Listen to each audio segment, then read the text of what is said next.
கொடுத்திருக்கு. அதுக்கு பாஷா ஞானம் அப்படின்னு ஒரு எதுக்கு சொல்லி எந்த வார்த்தைக்கு? ஏன்னா குர்வந்தியனா பண்றது அவ்வளவுதான். நீங்க எந்த வார்த்தைன்னு நீங்க சொன்னீங்கன்னா ஞானம் அப்படின்னு ஒரு அதான் மாதாஜி நீங்க ஆன்சர் சொல்றீங்க. எதுக்கு எந்த வார்த்தைக்கு? ஏன்னா இங்கிலீஷ்ல அந்த வேர்ட் மாதாஜி வந்துட்டாங்க. நீங்க எந்த வார்த்தைன்னு நீங்க சொன்னீங்கன்னா மாதாஜி வந்துட்டீங்களா? எந்த வார்த்தைக்கு அப்படின்னு நீங்க சொன்னீங்கன்னா சொல்றேன். நீங்க ஆத்மா ராமானா பேசிக்கலி ரொம்ப எலிவேட்டட் சொல்லு. முனையோனா சேஜ், அது தெரியும். நிர்கிரந்தியனா பௌதிகத்துல இருந்து ஃப்ரீடம் ஆன வருது. உருக்குறமே அப்படின்னா என்னன்னா, உருக்குறமே அப்படின்றது அட்வென்ச்சர், எல்லாமே great adventure.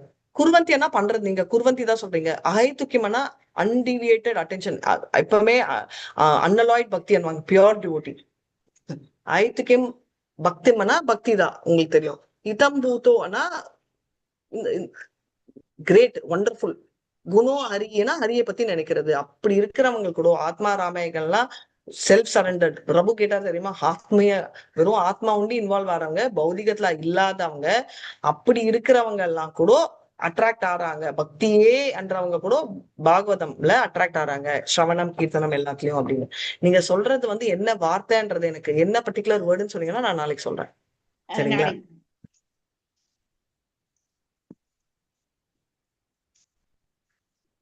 Hare Krishna ma'am, you can take over. Hare Krishna. Hare Krishna Mataji. Hare Krishna Mataji. உங்களுக்கு என்ன டவுட் ஆக்சுவலி அந்த ஸ்லோகத்துல? உங்களுக்கு நீங்கிற ஒரு இடைச்சொல் இருக்குல்ல மாதாஜி? நீயா? அதுல இருக்கும் மாதாஜி. சப்தகோஷ அகராதிக்கேற்ப நீ எனும் வினைச்சொல் பின்வரும் அர்த்தங்களுடன் உபயோகிக்கப்படுகிறது.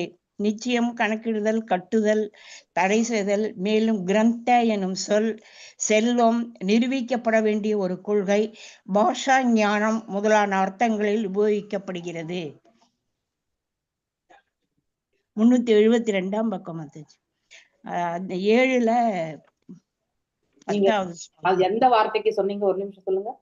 நிர்கிரந்த மாதாஜி. நிர்கிரந்த அப்படி நீங்கிற இணைச்சல். நீ என்ற வார்த்தை இல்லையே மாதாஜி, நிர்கிரந்தம் தானே இருக்காது. நிர்கிரந்த இருக்குல்ல மாதாஜி, நீ பிளஸ் கிரந்த அப்படின்னு பிரிச்சு அதுக்கு அர்த்தம் போட்டுட்டு வந்திருக்காங்க. Okay okay. பாஷா ஞானம் அப்படின்னும் பொழுது நம்ம அதாவது சொல்லக்கூடிய வார்த்தை அப்படின்றது அர்த்தம். பாஷை என்றால என்ன அர்த்தம்னாக்கா நம்ம எப்படி லாங்குவேஜ். ஆமா, லாங்குவேஜ். ஓகே. ஸோ அந்த இப்போ நீங்க இந்த இங்கிலீஷ்லயுமே பாத்தீங்கன்னாக்கா சில வார்த்தைகள் நமக்கு மீனிங் கொடுக்கும். தமிழ்லயுமே நம்ம இன்னும் அதாவது ரீஜனல் லாங்குவேஜ். இப்போ நம்ம பகவத்கீதையும் பாகவதமே எப்படி நம்ம கேட்கிறோம் நம்ம. ஸோ தமிழ்ல இங்கிலீஷ்ல கேட்கும்போது நமக்கு ஓரளவுக்கு தான் நமக்கு அந்த ஈடுபாடு, அந்த ரைட் வேர்ட்ஸ் நமக்கு கிடைக்காது. ஆனா அதே சமஸ்கிருதத்திலயும் சரி, அடுத்து நம்முடைய ரீஜன் லாங்குவேஜ், நீங்க தெலுங்கு எடுத்துக்கோங்க, தமிழ் எடுத்துக்கோங்க, எந்த பாஷையிலுமே நம்மளால ரொம்ப பர்ஃபெக்டா உணர்வுபூர்வமா ஒரு இதை நம்ம விளக்கத்தை கொடுக்க முடியும் இல்லையா? ஸோ அந்த விளக்கத்தை தான் அந்த நிலையில இருந்து கூட நம்ம அதை புரிஞ்சுக்கிறத பத்தி தான் சொல்றது. அதுக்குன்னு ஸ்பெசிபிக் ஒண்ணு இது. ஓகேங்களா? ஸோ பாஷா என்ன சொன்னீங்க நீங்க? பாஷா ஞானம் இல்லையா? ஸோ அந்த அடிப்படையில கூட அர்த்தம். அந்த லாங்குவேஜ் விளக்க உரையில இருந்து கூட நாம தெரிஞ்சுக்கணும். எந்த பக்கத்துல இருந்துமே அதுல நிறைய அபி அண்ட் சா அப்படிங்கிற ஒரு அதுக்கு அந்த ஒரு இதுக்கு எல்லாமே நீங்க பாத்தீங்கன்னாக்கா இந்த அடைமொழிகள் நமக்கு ரொம்ப ஸ்ட்ராங்கா நமக்கு அந்த அது ரொம்ப வலியுறுத்தி சொல்லப்படக்கூடிய ஒரு வார்த்தைகள் அது எல்லாமே. ஓகே, அவ்வளவு முக்கியத்துவமாக சொல்லப்படக்கூடிய வார்த்தைகள் அப்படிங்கிறது அர்த்தம். So insisting. இப்போ நான் ஏதோ ஒன்று படிக்கிறேன், ஸோ அதில் பெருசா ஒன்று சொல்ல தஸ்மாத் அப்படின்னு நிறைய இடங்கள்ல உங்களுக்கு ஸ்லோகம் ஸ்டார்ட் ஆகும் இல்லையா? ஸ்டார்ட் ஆகும், இல்லைன்னா நடுவில் வரும் ஒரு 3வது வரியிலையும் இல்லையா? அப்படின்னா அந்த தஸ்மாத் என்ற வார்த்தை வரும்போது இருந்தும் அப்படிங்கிற அந்த இது இல்லையா, பிகாஸ் அப்படிங்கிற ஒரு அதாவது இதன் காரணமாக அப்படின்னா அந்த அந்த ஒரு கருத்தை ரொம்பவுமே நம்ம உன்னிப்பா கவனிச்சு நம்ம படிக்கிறோம் இல்லையா? இந்த வார்த்தையை நீங்க தஸ்மாத் நிறைய இடத்துல படிச்சிருப்பீங்க, நிறைய ஸ்லோகங்களை வருதா இல்லையா? அந்த வார்த்தை நிறைய இடங்களை படிக்கிறோம். ஏன் அப்படின்னாக்கா அங்க சொல்ல வர கருத்துக்கு அவ்வளவு ஒரு இன்சிஸ்டா, அதாவது இது இவ்வளவு ரொம்ப முக்கியத்துவம் வாய்ந்தது இந்த இது அப்படிங்கிறதுக்காக தான் அந்த பதமே உபயோகப்படுத்துறது. ஓகேங்களா? அத நம்ம எப்படி மாதாஜி இந்த அர்த்தம் தான் இருக்கும்னு எப்படி இது பண்றது மாதாஜி? அதுதான் சமஸ்கிருதத்துல நமக்கு விளக்க உரை கொடுத்திருக்காங்க, ஸ்காலர்ஸ் எல்லாம் கொடுத்திருக்காங்க. இப்ப பிரபுபாத சமஸ்கிருத ஸ்காலரே அவரே நமக்கு அந்த வியாக்கியானத்தை கொடுத்திருக்கார். நம்ம அவரை நம்பினாதான் அவர் சொன்னதை நம்மளால நம்ப முடியும். ஓகே, உங்களுக்கு முந்தினேத்து கூட சொன்னேன் நான். அதாவது பாகவதத்தை நீங்க வந்து ஒரு வார்த்தைக்குமே எனக்கு விளக்க உரை வேணும் அப்படிங்கிற ஒரு கருத்து கொண்டு நாம வந்து போனோம்னா அதனுடைய கருத்தை வந்து எக்ஸாக்ட் கருத்தை வந்து நம்மளால வந்து புரிஞ்சிக்க முடியாது. ஏன்னா இந்த அண்டங்கள் எல்லாம், இது எல்லாருக்குமே சொல்றேன் நான், இந்த அண்டங்கள் வந்து இந்த நிகழ்வுகள் வந்து எங்கெங்கெல்லாம் நடக்கிறது அப்படிங்கிறது வந்து நமக்கு தெரியாது. ஆனா இந்த கோர்வையாக நம்ம ஒரு கருத்துக்காக பாத்தீங்கன்னாக்க போன அத்தியாயத்தினுடைய முடிவுல என்ன கேள்வி கேட்கப்பட்டதோ அதனுடைய தொடர்ச்சியா தான் அடுத்த அத்தியாயத்துல ஒரு நிகழ்வை வச்சு வந்து அந்த இடத்துல வந்து இருவர் மத்தியில வந்து பாத்தீங்கன்னாக்கா வாதங்கள் என்பது இருக்கும். ஓகே, இதுதான் பாகவதம். ஆனா இப்படி நம்ம படிச்சுட்டே போகும் பொழுது இதெல்லாம் வந்து இது சீக்வென்ஷியலா இது நடந்த பிறகுதான் இது நடந்ததா அப்படின்னு நாம வந்து என்னைக்குமே எடுத்துட்டு போக முடியாது. காலம், நேரம், சூழல் மற்றும் இடம் கூட வேறுபட்டிருக்கும். அதனால வந்து இது நம்ம கருத்துக்கள் பிலாசபில என்னைக்குமே மாற்றம் இருக்காது. அதுல எப்பவுமே பர்ஃபெக்டா இருக்கும். ஆனா நம்ம சீக்வன்ஸ் அப்படின்னு எடுத்துட்டு போனோம்னாக்கா கண்டிப்பா நம்மளால வந்து புரிஞ்சுக்க முடியாது. அதனால இந்த பாகவதத்தை நாம புரிஞ்சுக்கணும்ன்ற அந்த ஒரு இன்டென்ஷன் இருந்ததுன்னா நம்முடைய சமர்ப்பணம் வந்து கருத்துக்களும் தத்துவங்களும் நமக்கு வந்து அடையணும்ன்ற அந்த சமர்ப்பணத்தை நாம எடுத்துட்டு போகணும். ஆனா இது எப்படி இந்த இன்சிடென்ட் இப்படி அப்படிங்கிற ஒரு கொஷினபிளா நாம போகக்கூடாது.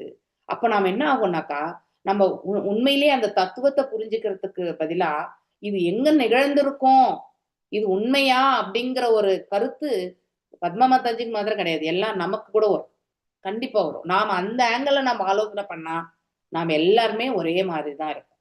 அதனால நம்ம எங்க என்ன எடுத்துக்க கருத்துக்கள் என்ன தத்துவங்கள் சொல்லி இருக்கிறது வந்து நமக்கு ஏற்புடையதாக இருக்கிறதா, அக்செப்ட் பண்ண மாதிரி இருக்கா அப்படிங்கறத மட்டும்தான் நீங்க பார்க்கணும். எனக்கு தெரிஞ்சு உங்களுக்கு நான் அந்த ஒரு நாள் ஃபுல் கிளாஸ் ஆத்மாராமா கிளாஸ் மட்டும் தான் எடுத்தேன், இஃப் ஐ எம் ரைட் இல்லையா? அந்த ஒரே ஸ்லோகமே 2 மணி நேரம் கிளாஸ் எடுத்தேன் நான் உங்களுக்கு பக்தி வைபவ்ல. ஸோ நீங்க அந்த அந்த இதுல நீங்க போய் பார்க்கும்பொழுது உங்களுக்கு வந்து கண்டிப்பா ஓரளவுக்கு விளங்கும். இந்த சா அதுக்கப்புறம் வந்து இதெல்லாமே வந்து ஒரு அடைமொழிகள் தான். ஓகே, அதாவது ஒரு கருத்தை வந்து ஸ்ட்ராங்கா வலியுறுத்துறதுக்காக இந்த பதங்கள் வந்து உபயோகப்படுத்துறது ஆக்சுவலி. ஓகே, ஸோ இதை வந்து நாம இன்னும் எக்ஸ்பிரசிவா சொல்லணும்னாக்கா இப்ப நான் இந்த வார்த்தைகள் இப்ப உங்களுக்கு இங்க எக்ஸ்பிளைன் பண்ணதை நான் இங்கிலீஷ்ல சொன்னேன்னா உங்களுக்கு வந்து ஹர்ட்ஃபுல்லா கூட இருக்கலாம். ஏன்னா ஸ்ட்ரைட்டா இங்கிலீஷ்ல வந்து பாத்தீங்கன்னாக்கா ஒரு ஃபைன் டியூன் பண்ணி பேசுறதோ வந்து ஒருத்தரை வந்து ஸ்மூத்தா எடுத்துட்டு போய் வந்து அவங்களுக்கு புரிய வைக்கிறதோ ரொம்ப ரொம்ப கஷ்டம் இல்லையா? அது அந்த அந்த மொழியினுடைய லிமிட்டேஷன், அவ்வளவுதான். ஆனா அதே நம்முடைய அதாவது தமிழ், தெலுங்கு, கன்னடா எல்லா பாஷையிலுமே வந்து ரீஜனல் லாங்குவேஜ்ல பாத்தீங்கன்னாக்கா உங்களால வந்து அடுத்தவங்களை ஹர்ட் பண்ணாத அளவுக்கு கூட வந்து இதை வந்து சுலபமா புரிய வைக்கக்கூடிய வார்த்தைகள் என்பது நம்ம மொழிகள்ல உண்டு. அதனால வந்து நம்ம அந்த ஒரு அர்த்தத்தை புரிஞ்சுக்கிறதுக்காக நம்ம பெயர் திணிக்கணுமே ஒழிய இது ஏன் இங்க இப்படி சொல்ல, இந்த பதத்துக்கு என்ன மீனிங் அப்படின்னு சொல்லிட்டு அதாவது கான்டெக்ட் வந்து எப்பவுமே வந்து அந்த சூழலுக்கு ஏற்றவாறு இப்போ ஒரே பதத்தை வந்து டிஃபரெண்ட் மீனிங்ல நம்ம வந்து படிக்கிறது இல்லையா? படிக்கிறோமா இல்லையா? அந்த இடத்துல நீங்க தமிழ் டீச்சர் நினைக்கிறேன் இல்லைங்களா மாதாஜி, நீங்க சொல்லுங்க. ஸோ தமிழ்ல நீங்க செய்யுள் வாசிக்கும் பொழுது சில இடங்கள்ல இது நான் என்னுடைய தமிழ் டீச்சர் சொன்னதை தான் உங்களுக்கு நான் திருப்பி சொல்றேன். இந்த பர்டிகுலர் பதம் எனக்கு இப்ப எக்ஸாக்டா ரெஃபரன்ஸ் பண்ண தெரியல, ஏன்னா I am not good Tamil scholar also. So அதனால அந்த இடத்துல வந்து இந்த இது அதாவது ஐ திங்க் பாண்டிய மன்னன் ஏதோ ஒரு ஸ்லோகத்துல தான் வரும். அவங்க அந்த இது வந்து 2 அர்த்தங்கள் வரும் இந்த வார்த்தைக்கு. ஆனா இந்த அர்த்தத்தை வந்து இந்த இந்த இடத்துக்கு வந்து இந்த அர்த்தம் தான் நம்ம எடுத்துக்கணும் அப்படின்னு நம்ம தமிழ்ல சொல்றோமா இல்லையா? கண்டிப்பா சொல்றோம். இதை நான் கேட்டிருக்கேன், ஆஸ் எ ஸ்டூடெண்டா நான் கேட்டிருக்கேன். ஏன்னா இடத்திற்கேற்றவாறு அதை நம்ம அந்த வார்த்தைகளோட வந்து கோர்வை பண்ணும் பொழுது அந்த பதம் வந்து கருத்து வந்து அந்த சூழலுக்கு ஏற்றவாறு இருக்கிறத தான் நம்ம எடுத்துக்கணும் நம்ம இல்லையா? ஸோ அது போல ஆனா அதுல ஸ்காலர்லியா இருக்கிறவங்களுக்கு மட்டும்தான் அது தெரியும். நீங்க உங்களுக்கு கண்டிப்பா அது தெரியும். ஸோ எனக்கு அந்த எக்ஸாம்பிள் சொல்ல தெரியல. அதாவது நிறைய செய்யுள் எல்லாம் நம்ம படிச்சிருக்கோம். செய்யுள் படிக்கும்போது பாண்டிய மன்னனது ஏதோ ஒரு செய்யுள் வரும், எனக்கு தெரிஞ்சு 6வது 7வது ஸ்டாண்டர்ட்ல படிச்சது. எனக்கு இருக்கக்கூடிய மெமரிக்கு என்னால எக்ஸாக்டா ரீகலெக்ட் பண்ண முடியல மாதாஜி, என்ன மன்னிச்சுக்கோங்க. ஓகே, ஆனா உங்களுக்கு அது கண்டிப்பா தெரிஞ்சிருக்கும். ஒரு பர்ட்டிகுலர் வேர்டு வந்து 2 இடங்கள்ல வந்து உபயோகப்படுத்த முடியும். கருத்து என்பது இடத்திற்கு ஏற்றவாறு அது மாறுபடும். Yes Pushpa Mataji, if you are able to tell, you please speak out. Okay, அந்த ஒரே சொல்லுக்கு ரெட்டை பொருள், 2 பொருள் அது ஒரு வரும். அது மாதிரிதான் மாதாஜி இதுவும் கூட சமஸ்கிருதத்திலுமே அந்த மாதாஜி. அப்ப நாம ஆமா, அந்த சமயத்துக்கு எது தகுந்தபடி இருக்குமோ அதை தமிழ்ல புலமை பெற்ற உங்களுக்கு தெரியும் இல்லைங்களா? அப்ப நீங்க ஆமா. தமிழ்ல கரெக்டா சொல்லி கொடுத்துருவீங்க. அப்ப நீங்க சொல்லி சரி. கொடுத்த ஸ்டூடெண்டா அதை கண்டிப்பா கேட்டுடுவேன் இல்லையா? இப்போ இந்த நிர்கிரந்தல தான் மாதாஜி அது அந்த எனக்கு ஒரு அதே சின்ன மாதிரி சந்தேகம். இன்னொன்னு இடத்துல கூட படிக்கிறோம் மாதாஜி, நியம அக்ரஹாலயே படிக்கிறோம் இல்லையா? நியம அக்ரஹார அதை பிரிக்கிற விதத்துல வந்து கருத்தே வந்து வேறுபடும் இல்லையா? சோ அப்ப நம்ம நியம ஆக்ரஹ அது வந்து அந்த சமஸ்கிருத மொழியினுடைய விளக்கம். அது சமஸ்கிருதத்துல யாரு ஸ்காலரா இருக்காங்களோ அவங்க அது கண்டிப்பா புரிஞ்சு நமக்கு விளக்குறை கொடுத்திருக்காங்க. இப்ப நாம எல்லாருமே குரு பிரபுபாதருடைய அதாவது டிசைபிள்ஸ் இல்லையா? அவர் தான் வந்து சிக்ஷா குரு நமக்கு. அவர் ஒண்ணு சொல்லியிருக்காருன்னா அந்த கருத்து அந்த இடத்துலன்னா அதை நாம ஏத்துக்கணும். நம்ம அந்த கருத்தே என்னன்னே தெரியாம வாசிக்கினாக்கா நமக்கு அது கஷ்டம். ஆனா இந்த கருத்து தான் இந்த இடத்துக்கு இந்த பதத்துக்கு அப்படின்னு அவர் பிரிச்சு கொடுத்திருக்காரு இல்லையா? சோ அதை வந்து நாம புரிஞ்சுட்டு எடுத்துக்கக்கூடிய அந்த பக்குவத்துக்கு நம்ம போகணும். ஓகேங்களா? Nothing wrong. பட் என்னன்னா இது அவங்க at least Padma Mataji came out and ask. So I appreciate her. So நிறைய பேர் நம்ம இதை கேட்கலாமா வேணாவான்னு அப்படின்னு மனசுலயே வச்சுட்டு இருக்கவங்களும் உண்டு. இதை நான் தவறாவே நினைக்க மாட்டேன். ஆனா இது நம்ம அந்த இடத்துல ஒரு அதாவது குரு வந்து எப்படி சொல்லியிருக்கார், எந்த அர்த்தத்தோட அதை படிக்கணும்னு சொல்லியிருக்கார் அப்படிங்கிறத வந்து நாமும் அந்த நிலையில போயிட்டு அதை ஏத்துக்கக்கூடிய மனசு வரணும். அதுதான் நாம அந்த குருவிடத்துல நம்முடைய சமர்ப்பணத்தம். இன்னைக்கு மாதாஜி கூட சொன்னாங்க, surrendering to the spiritual master is the first thing. நாம எந்த க்ஷணத்துல நாம வந்து சரணாகதி அடையலையோ அந்த க்ஷணத்துல நாம என்ன ஆகும்னாக்கா பௌதீகத்திற்கு எல்லாத்துக்கும் நாம ஆட்கொள்ளப்படுவோம்.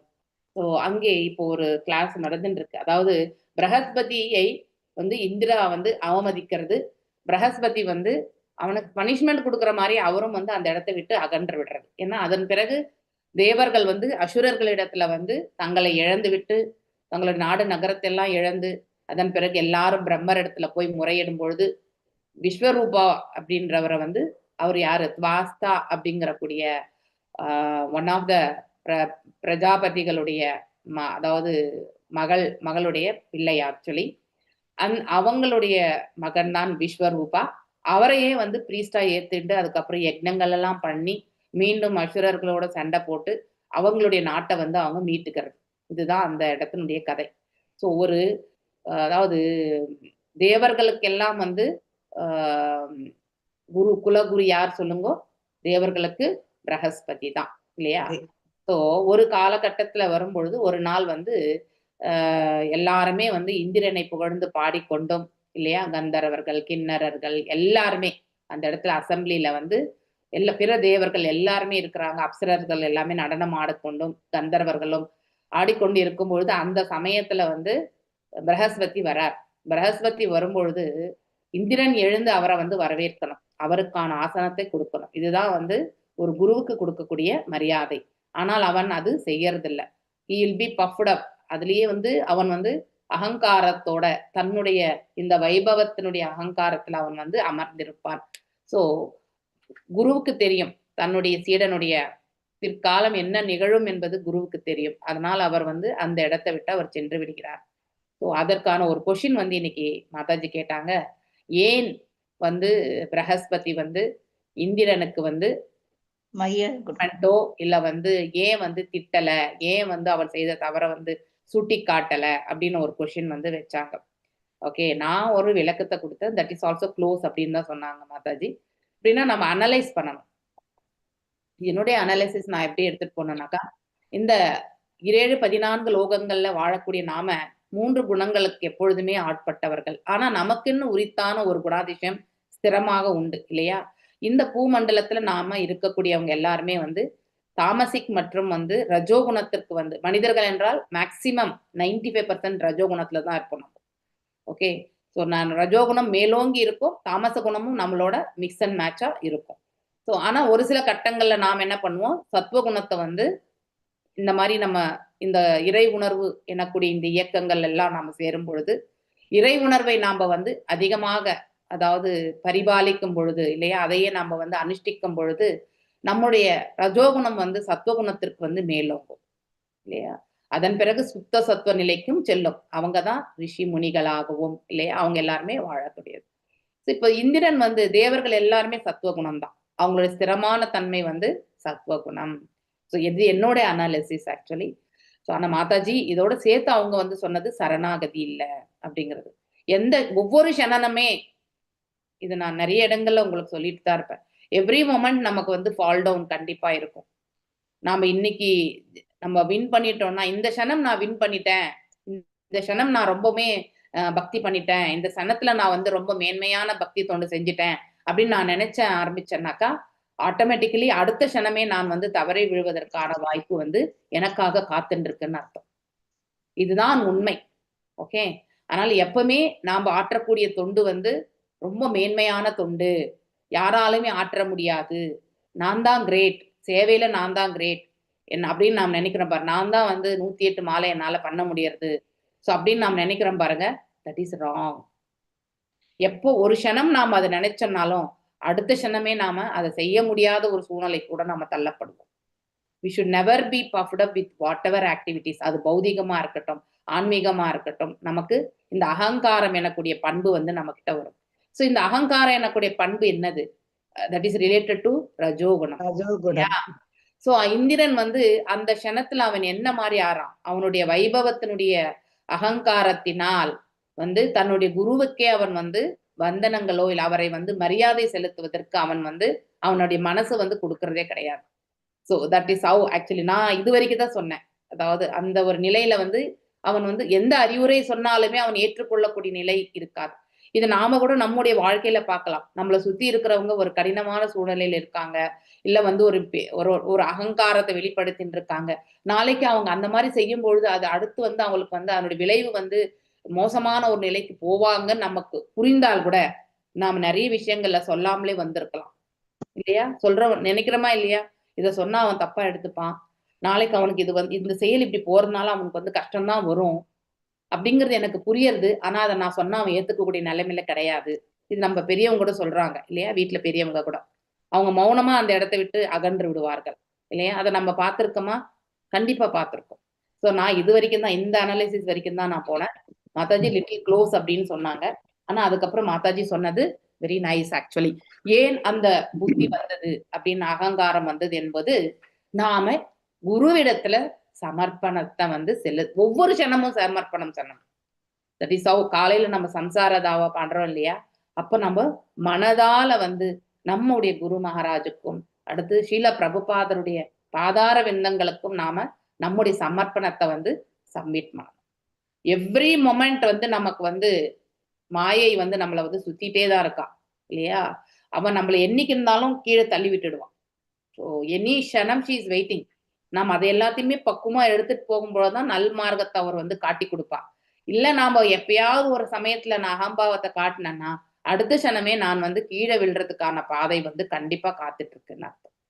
அதனால எவ்ரி மொமெண்ட் இந்த பிரபஞ்சத்துல ஒவ்வொரு க்ஷணமுமே நாம வந்து நம்ம அதையை வந்து சரிப்படுத்திண்டே போகணும். இன்னைக்கு நான் சரிப்படுத்திட்டேன், நான் இதுல நிலை கொண்டு விட்டேன், அதனால இந்த குணாதிசயம் எனக்கு சரியா எடுத்து நான் இப்படிதான் இருப்பேன் அப்படின்னு நாம் நினைச்சிட்டு நம்ம செயல்பட்டோம்னா கண்டிப்பா அந்த குணாதிசயத்துல நாம் இருக்கவே மாட்டோம். கூடவே நமக்கு அகம்பாவத்தையுமே நாம சேர்த்து கொள்வோம். இந்த பண்பு நமக்கு இருக்கக்கூடிய ஒன்றுதான். அது எப்பவுமே உள்ளுக்குள்ளவே இருக்கும் இல்லையா. இந்த 3 குணங்களுடைய தோன்றாத அந்த பண்பு நமக்குள்ளேயே வந்து இருக்கும். ஆனா இந்த அகம்பாவத்தை நம்ம இன்க்ரீஸ் பண்ணும் பொழுது அந்த பாவமும் வந்து நமக்கு இந்த புலன்கள் மூலியமா அது வெளிப்படுத்தி விடும். இப்போ இந்திரன் என்ன செய்தான், அவன் எழுந்து தன்னுடைய குருவை வந்து வரவேற்கவே இல்லை இல்லையா. அது அவனுடைய பாடி லாங்குவேஜ் இல்லையா. அவனுடைய நிலை மிக உயர்வானது, இத்தனை ஆப்புலண்டா, அதாவது இத்தனை வைபவங்களோட நான் இருக்கேன் அப்படிங்கிற அந்த இது. ஸோ அதுல இருந்து நமக்கு என்ன தெரியறது, இந்திர பதவியுமே வந்து பொசிஷன் தான், அவனுக்கு உரிதானது கிடையாது. அவன் அப்பொழுது மாத்திரம் கிடையாது, நிறைய இடங்கள்ல அவன் தவறு இழைக்கின்றான் அப்படிங்கிறது பிரகஸ்பதிக்கும் தெரியும். அதனால நிறைய வாட்டி அவன் வந்து அடிபட்டு தான் வந்து வந்திருக்கான். அப்படின்னா அவனுடைய சமர்ப்பணம் என்பது முழுமையாக தன்னுடைய குருவிடத்துல அவன் சமர்ப்பிக்கவில்லை. So that is the one thing. நாம் என்னைக்குமே நம்ம செய்யக்கூடிய ஒன்று என்னன்னாக்கா, ஒவ்வொரு க்ஷணமுமே காலையில நம்ம ப்ரே பண்ணிக்கும் பொழுது எந்த ஒரு சூழலுமே நம்முடைய குருவினுடைய பாதார விந்தங்களுக்கு நாம அதாவது அதாவது தவறுகள் செய்யக்கூடாது. ஸோ நாம அனர்த்தங்களை பண்ணக்கூடாது, அபராதங்களை செய்யக்கூடாது அப்படிங்கிற ஒரு அதாவது ஒரு வேண்டுகோளை வந்து அவருடைய திருவடிகளை நம்ம வைக்கணும். அப்படிப்பட்ட ஒரு மனசை எனக்கு எப்பவுமே கொடுங்க குரு மகாராஜ் அப்படிங்கிறத வந்து நாம சமர்ப்பிக்கணும். அப்ப நாம வந்து செய்யக்கூடிய ஒவ்வொரு செயலுமே எங்கேயாவது டீவியேஷன் வந்தா கூட குரு மகாராஜுடைய அனுகிரகம் கண்டிப்பாக இருக்கும், பிரபுபாதருடைய அனுகிரகம் கண்டிப்பாக இருக்கும். ஓகே, சோ நம்முடைய சமர்ப்பணம் இதே மாதிரிதான் கிருஷ்ணர்கிட்டயுமே நம்ம வேண்டணும். எவ்ரி மொமெண்ட் வந்து நம்ம அந்த காலையில செய்யக்கூடிய அந்த பிரேயர்ஸ்ல இது நம்ம கண்டிப்பா எடுத்துட்டு போகணும். எப்பொழுதுமே இறைநிலையில வந்து மனதை வந்து நிலைப்படுத்திக்கணும். இந்த 2 வேலையை நம்ம செய்யும்போது ஆட்டோமேட்டிக்கலி நாம சுத்த சத்துவ நிலை அடையிறது வந்து பெரிய கஷ்டமே கிடையாது. ஆனா இத நாம ஜாகிரதை பண்ணலன்னா நாம எனி டைம் நாம கீழே விழுந்துருவோம் இல்லையா? ஸோ அதனால நம்ம எப்பவுமே உஷாரா இருக்கணும். தேங்க்யூ மாதாஜி. பத்மா மாதாஜி, நீங்க கேட்டதுக்கு ஓகே. ஐ திங்க் உங்களுக்கு புரிஞ்சிருக்கும்னு நினைக்கிறேன். சில வார்த்தைகள் எல்லாமே வந்து அந்தந்த மொழிகளுக்கு நம்ம புரிஞ்சுக்கக்கூடிய விதத்துல அடைமொழிகளாகவும் அந்த அந்த சூழ்நிலைக்கு அந்த பொருளுடைய அர்த்தம் அவ்வாறு எடுத்துரைக்கப்பட்டிருந்தால் அதை நாம் அவ்வாறே வந்து புரிந்து கொள்ளறதுக்கான சமர்ப்பணத்தை தான் நம்ம எடுத்துட்டு போகணும். ஏன் இப்படிங்கிற அந்த இது வந்து நமக்கு கண்டிப்பாக வரக்கூடாது. ஏன்னா ஒரு ஸ்காலர்லி பர்சன், ஒரு குரு என்ற ஸ்தானத்துல இருந்து நமக்கு அது கொடுக்கப்பட்டிருக்கு. அதனுடைய அர்த்தத்தை நாம அந்த சூழ்நிலையில அதை அப்படித்தான் எடுத்துக்கணும் அப்படின்னு சொல்லப்பட்ட பொழுது அதை நம்ம அவ்வாறே எடுத்து செல்லணும். ஓகேங்களா? ஹரே கிருஷ்ணா மாதாஜி. இந்திரனுக்கு வந்து தேவர்களின் தலைவன்கிற ஒரு அகம்பாவம் மாதாஜி. தனக்கு இணையா யாரும் வந்துடக்கூடாது இந்த 100 யாகம் கூட செய்ய விடலையே இல்ல மாதாஜி. அவன் ஒரு வாட்டி தப்பு பண்ணல இல்லையா? நிறைய பனிஷ்மெண்ட். ஒரு வாட்டி தப்பு பண்ணி பன்றியா ஆயிட்டு அந்த குட்டையில போயிட்டு அதுலயே வந்து அவனை அழைச்சா கூட வரல அப்படிங்கிற மாதிரி வரல. இதே மாதிரிதான் மாதாஜி ரோமகிருஷ்ணர் வந்து பலராமர் வர்றப்போ எழுந்திருக்கல மாதாஜி. அவருக்கு வந்து அகங்காரம், அவருக்கும் அகங்காரம் தான் மாதாஜி. அதாவது ஞானம் இருக்கிற இடத்துல அகங்காரமும் கூடவே தான் இருக்கும் நிறையவே. ஓகே, நான் கிரேட் அப்படிங்கிற அந்த அகங்காரம் வந்து கண்டிப்பா இருக்கும். அதை நாம கரெக்டா செஞ்சுட்டோம்னு யாராவது நம்மள புகழ்ந்துட்டா அந்த புகழ்ச்சியை வந்து நாம அதனால ஏத்துக்கவே கூடாது. எப்போ நாம புகழ்ச்சிக்கு அடிமை ஆகிறோமோ, இப்போ நீங்க எல்லாரும் எனக்கு எப்பவுமே சொல்லிட்டு இருக்கோம் மாதாஜி உங்க கிளாஸ் எப்படி நல்லா இருக்கு அப்படின்னு சொல்வீங்க இல்லையா? ஆனா அந்த அத்தனை புகழையும் சேர்த்துட்டு நான் வந்து அகங்காரமா உட்காந்து பார்த்துட்டு இருந்தேன்னா அடுத்த கிளாஸ் எடுக்கிறதுக்கான வாய்ப்பு எனக்கு கண்டிப்பா கிடைக்காது. இது உண்மை இல்லையா? ஏன்னா இதை நான் ஏற்றுக்கொள்றதுக்கான தகுதியும் எனக்கு கிடையாது அப்படிங்கிறது அதுதான் நிதர்சனமான உண்மை. ஏன்னா எல்லாம் இறைவனுடைய பரம்பரானுடைய கருணை, அனைத்து புகழும் அவர்களுக்கு உரித்தானது என்பது நிதர்சனமான உண்மை. அதை நாம ஏற்றுக்கணும். இதை நாம செய்யறது கிடையாது. எவ்ரி மொமெண்ட் நாளைக்கு கூட நான் கிளாஸ் எடுக்கணும்னா பகவான்கிட்டையும் குரு பரம்பரார்ட்டையும் நான் எப்பவுமே டெய்லி இதை கேட்டுப்பேன். நான் கிளாஸ் எப்பயுமே எடுக்கிறதுக்காக எனக்கு வாய்ப்பு கொடுங்கன்ட்டு. Every day we have to ask, every moment we have to speak. So இந்த மாதிரி சமர்ப்பணத்தை நம்ம எடுத்துட்டு போனாதான் அவங்களுடைய கருணையுமே நமக்கு. ஏன்னா அந்த பாவம் என்பது நம்மளால அவங்க கிட்ட அது இப்படி கேட்கணும்ன்றது வந்து அவங்க நம்ம கிட்ட எதிர்பார்க்கறது இல்லை. நாம் அவ்வாறு அதை கேட்கும் பொழுது நாம வந்து அந்த சமர்ப்பணத்தை அவர்களிடத்துல நாம பண்றோம். எப்பொழுது அந்த சமர்ப்பணம் வருகின்றதோ அப்பொழுது ஆட்டோமேட்டிக்கலி அவங்களுடைய கருணையும் வருகிறது. அவங்களுடைய கருணையால தான் நம்ம இந்த இடத்துல பேச முடியும். Without the mercy, only mercy. இதுதான் நம்ம ஞாபகம். ஸோ நாம வெறுமனே இந்த இடத்துல சவ்ய சாட்சியம் தான். ஓகே, அந்த ஒரு நிலையை நாம மனசுல ஆழமா பதிய வச்சுக்கணும். அப்போ ஆட்டோமேட்டிக்கலி நமக்கும் இந்த கடமைக்கும் வந்து பாத்தீங்கன்னாக்கா ஒன்றும் கடமையாற்றுவதற்காக மட்டும்தான் இங்க உட்கார்ந்து இருக்கமே ஒழிய மற்றபடி இதனுடைய பலன்கள் அனைத்தும் அவர்களை சேர்ந்தது இல்லையா? ஸோ அப்படி நாம சமர்ப்பணத்தை எத் கரோஷி எத் அஷ்னாஷி எத் ஜுஹோஷி ததாஷி எத் இல்லையா எத் தபஷ்ய கௌந்தேய தத் குரு ஸ்வமத் அர்ப்பணம் இல்லையா சொல்லியிருக்காங்க. 9.2.7 9.27 ஸ்லோகத்துல. அதனால அர்ஜுனருக்கே சொன்னார், அவர் அவ்வளோ வைஸ்லி பர்சன், நாமெல்லாம் ஒண்ணுமே கிடையாது. ஸோ அப்படி இருக்கும் பொழுது வந்து இதுல நமக்கு பெருமை கொள்வதற்கோ இல்ல வந்து பெயர் எடுத்துக்கிறதுக்கோ எதுவுமே கிடையாது இந்த இடத்துல. ஸோ ஸோ அந்த சமர்ப்பணத்தை மட்டும்தான் நாம கல்டிவேட் பண்ணணும். அது மிக மிக கடினமான சமர்ப்பணம் இந்த புவி வாழ்க்கையில. அப்படிப்பட்ட ஒரு மனப்பக்குவத்தை கொண்டு வர்றது ரொம்ப கஷ்டம் ஆக்சுவலி. எனி டைம் நாம வந்து தவறி விழுந்தோம். We should be always careful and watch. Okay? ஜெய ராத மாதவ குஞ்ச பிஹாரி ஜெய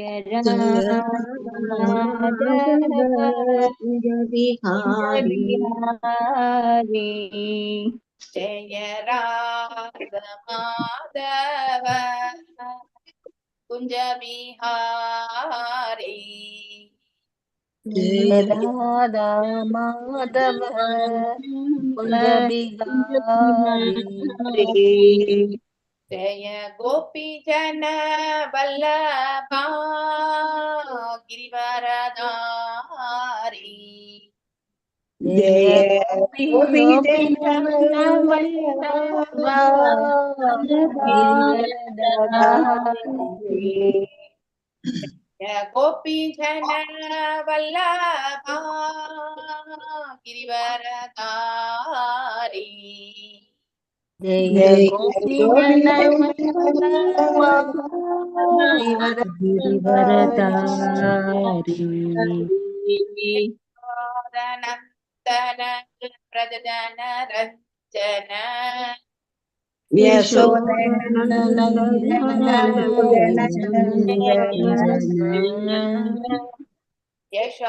நந்தன பிரஜன ரஞ்சன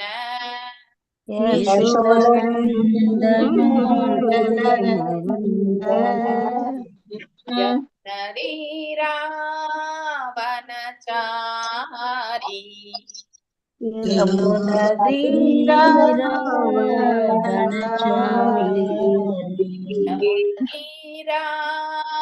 ராவணச்சாரி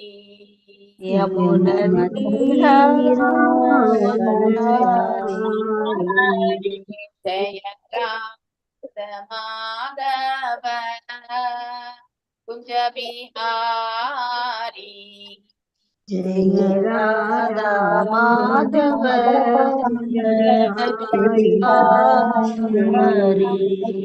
ஜய ராத மாதவ குஞ்ச பிஹாரி ஜெய ராதா மாதவ பிஹாரி கிருஷ்ண ஹரே கிருஷ்ணா கிருஷ்ண கிருஷ்ண ஹரே ஹரே ஹரே ராம ராம ராம ஹரே ஹரே ஹரே கிருஷ்ண ஹரே கிருஷ்ண கிருஷ்ண கிருஷ்ண ஹரே ஹரே ஹரே ராம ராம ராம ஹரே ஹரே ஹரே கிருஷ்ண கிருஷ்ண கிருஷ்ண ஹரே ஹரே ஹரே ராம ராம ராம ஹரே ஹரே ஹரே கிருஷ்ண ஹரே கிருஷ்ண கிருஷ்ண கிருஷ்ண ஹரே ஹரே ஹரே ராம ஹரே ராம ராம ஹரே ஹரே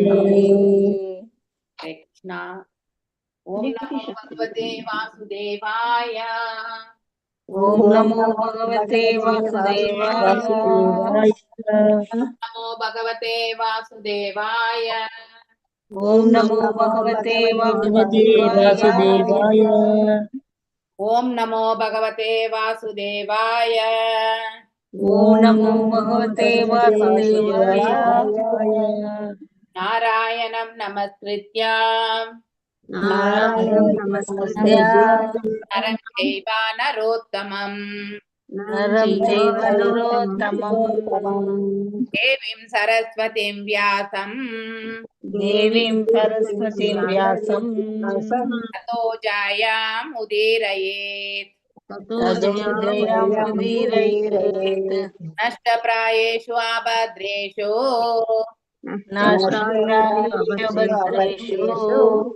नित्यां भागवत सेवयाम् नित्यं भगवद्सेवया भगवत्य उत्तम श्लोके भगवद्गीताश्लोके भक्तिर्भवति नैस्तिके भक्तिर्भवति नैष्टिके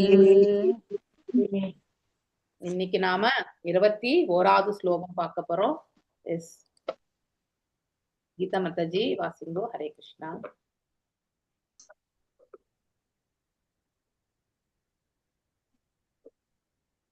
संवत्सरस्तण्डवेगः कालो येनोपलक्षितः तस्या हानिः गन्धर्वा गन्धर्व्यो रात्रय संसृताः हरन्ति आयुः परिक्रान्त्या षष्टि उत्तरशतत्रयम्. ஹரே கிருஷ்ண மாதாஜி. பதம் 21. சம்வத்ர சண்ட வேகः காலோ யோனோபலக்ஷிதாः தஸ்ய ஹானிஹ கந்தர்வ கந்தர்வ்யோ ராத்ரய சம்ஸ்ருதாः ஹரந்தி ஆயுः பரிக்ராந்த்யா ஷஷ்டி உத்திர சதாத்ரயம். சம்வத்ரஹ வருடம், சண்டவேகா சண்டவேகம் என்று அழைக்கப்படுகிறது. காலா காலம், ஏனா எதனால், உபலஷித்தக குறிப்பிடப்படுகிறது. தஸ்ய ஆயுட்காலம், அகானி நாட்கள், இகத்தில், கந்தர்வா கந்தர்வர்கள், கந்தர்விய கந்தர்விகள், ராத்திரிய இரவுகள், சம்ருதா புரிந்து கொள்ளப்படுகின்றன, ஹரந்தி அவர்கள் எடுத்து கொள்கின்றனர், ஆயுட்காலத்தை, பரிக்ராந்தியா பயணம் செய்வதினால், ஷஷ்டி 60, உத்தர மேலே, தச 100, திரயம் 3 மொழிபெயர்ப்பு. முன்னரே குறிப்பிட்டுள்ளபடி சண்டலோகம் என்பது சக்திமிக்க காலமாகும். மேலும் அது கந்தர்வர்கள் மற்றும் கந்தர்விகள் என்று அழைக்கப்படும் பகற்பொழுதுகள் மற்றும் இரவு பொழுதுகளால் மூடப்பட்டிருக்கிறது. உடல் ஆயுட்காலம் என்பது 360 பகல் மற்றும் இரவுகளுடைய பாதைகளால் படிப்படியாக குறைக்கப்படுகிறது. பொருளுரை. பரிக்ராந்தியா என்னும் வார்த்தைக்கு பயணம் செய்வதினால் என்று பொருளாகும். உயிர் அவனது ரதத்தில் 360 அல்லது அதற்கும் மேலாக இரவு பகல்களுடைய ஒரு வருடம் முழுவதும் பயணம் செய்து கொண்டே இருக்கிறான். வாழ்க்கை முன்னேற்றமானது 360 இரவு பகல்களை நிரப்புவதற்கு தேவைப்படும் வீண் வேலையில் பயன்படுத்தப்படுகிறது. ஹரே கிருஷ்ண மாதா. தேங்க்யூ மாதாஜி. மாதாஜி. கால கன்யா ஜரா சாக்ஷால் லோகாஸ்தாம் நாபிநந்ததி ஸ்வசாரம் ஜக்ருஹே மிருத்யுஹ க்ஷாயாய் யவனேஸ்வரஹ. हरे कृष्णा माताजी. काल कन्या जरा साक्षात् लोकस्तां नाभिनन्दति स्वसारं चक्रुषे मृत्युः शयाय யவனேஸ்வரः. கால கன்யா காலமகள், ஜரா முதுமை, சாட்சாத் நேரடியாக, லோக எல்லா உயிர்களும், தாம் அவனை, ந இல்லை, அபிநந்ததி வரவேற்பது, ஸ்வசாரம் தனது சகோதரியாக, சக்ருஹே ஏற்றுக்கொண்டமான, மிருத்யு மரணம், ஷயயா அழிப்பதற்காக, யவன ஈஸ்வர யவனர்களின் மன்னன். ஷயயா அழிப்பதற்காக, யவன ஈஸ்வரக யவனர்களின் மன்னன். மொழிபெயர்ப்பு. காலகன்யா என்று குறிப்பிடப்பட்டிருப்பவர் முதுமை, வயோதிகம் என்று புரிந்து கொள்ள வேண்டும். ஒருவரும் முதிர்ச்சியினை ஏற்றுக்கொள்ள தயாராக இல்லை. ஆனால் மரணதேவனான யவனேஸ்வரன், யவனராஜா ஜராவினை தன் சகோதரியாக ஏற்றுக்கொண்டான். ஹரே கிருஷ்ணா மாதாஜி. பொருளுரை. உடல் என்னும் கூண்டில் திரைப்பட்டிருக்கும் உயிர் முதுமை என்னும் கால கன்யாவை மரணத்திற்கு முன்பாக ஏற்றுக்கொள்கிறது. யவனேஸ்வரன் என்பவன் யமராஜன் என்னும் மரணத்தின் அடையாளம் ஆகும். யமராஜனின் இடத்திற்கு போகும் முன்பு உயிர் யமராஜனின் சகோதரியான ஜரா என்னும் முதுமையினை ஏற்றுக்கொள்கிறாள். ஒருவன் தனது பாவச் செயலினால் யமனராஜன் மற்றும் அவன் சகோதரியின் பாதிப்பிற்கு ஆளாகின்றான். கிருஷ்ண உணர்வு உடையவர்களும் நாரத முனிவர்களின் உபதேசத்திற்கேற்ப பக்தி தொண்டில் ஈடுபட்டிருப்பவர்களும் யமராஜன் மற்றும் அவன் சகோதரின் பாதிப்புக்கு ஆளாவதில்லை. ஒருவன் கிருஷ்ண உணர்வு உடையவன் என்றால் அவன் மரணத்தை வெல்கிறான். பரு உடலை விட்டு அவன் நீங்கிய பிறகு மற்றொரு பரு உடலை அவன் ஏற்றுக்கொள்வதில்லை. மாறாக அவன் வீடு பேறு பெற்று முழு முதற் கடவுளிடம் செல்கிறான். இதனை பகவத்கீதையினால் 4.9 உறுதி செய்து கொள்ளலாம். ஹரே கிருஷ்ணா மாதாஜி. மாதாஜி. ஆதயோ வியாதயஸ்தஸ்ய சைனிகா யவனாஷராஹ பூதோபசர்காசுரயः பிரஜவாரோ த்விவிதோ ஜ்வரः ஏவம் பஹுவிதைர்துஹைர் दैवाभूतात्मसम्भवैः क्लियष्मानः सदं वर्ष देहे देहितमोवृतः प्राणेन्द्रियमनोधर्मान् आत्मनि अदश्य निर्गुणः सेदे कामभवान् ध्यायान् ममाहम् इति कर्मकृत्. Yes, passing Mataji. हरे कृष्ण माताजी. आदयो ज्ञादयस्दस्य सैनिका यवनाचराः भूतो बसर्कासुरयः प्रज्वारो त्रिविधो ज्वरः एवं बहुविधै दुःखैस्तैव भूतात्मा सम्भवैः क्लिश्यमानाः सदं वर्षं देहे देहितमोवृतः प्राणेन्द्रियमनोधर्मान् आत्मनि अत्यस्य निर्गुणः सेते कामभवान् ध्यायन् ममाहं इति कर्मकृत्. ஆதயக மனதின் இடையூறுகள், வயாதயக உடலின் இடையூறுகள் அல்லது நோய்கள், தஸ்ய யவனேஸ்வரனின் சைனிகா வீரர்கள், யவனா யவனர்கள், சரா பின்பற்றுவோர், பூத உயிர்வாளிகளின், உபசர்க துன்புறு நேரம், ஆசூர் மிக விரைவில், ரய சக்தி மிக்க, பிரஜவாரம் என்ற பெயரில், த்விவிதக இரண்டு வகையான, ஜ்வரக ஜுரங்கள், பகு விதை பல்வேறு வேறுபாடுகளின், துகை துக்கங்களினால், தைவ விதியினால், பூத பிற உயிர்களினால், ஆத்ம உடல் மற்றும் மனதினால் உண்டாக்கப்பட்ட, விஸ்யமானக துன்பத்திற்காளானதால், சதம் 100 வருஷம் வருடங்கள், தேகே உடலில், தேகி உடலை கொண்டுள்ள, தமக விருத்த பௌதீக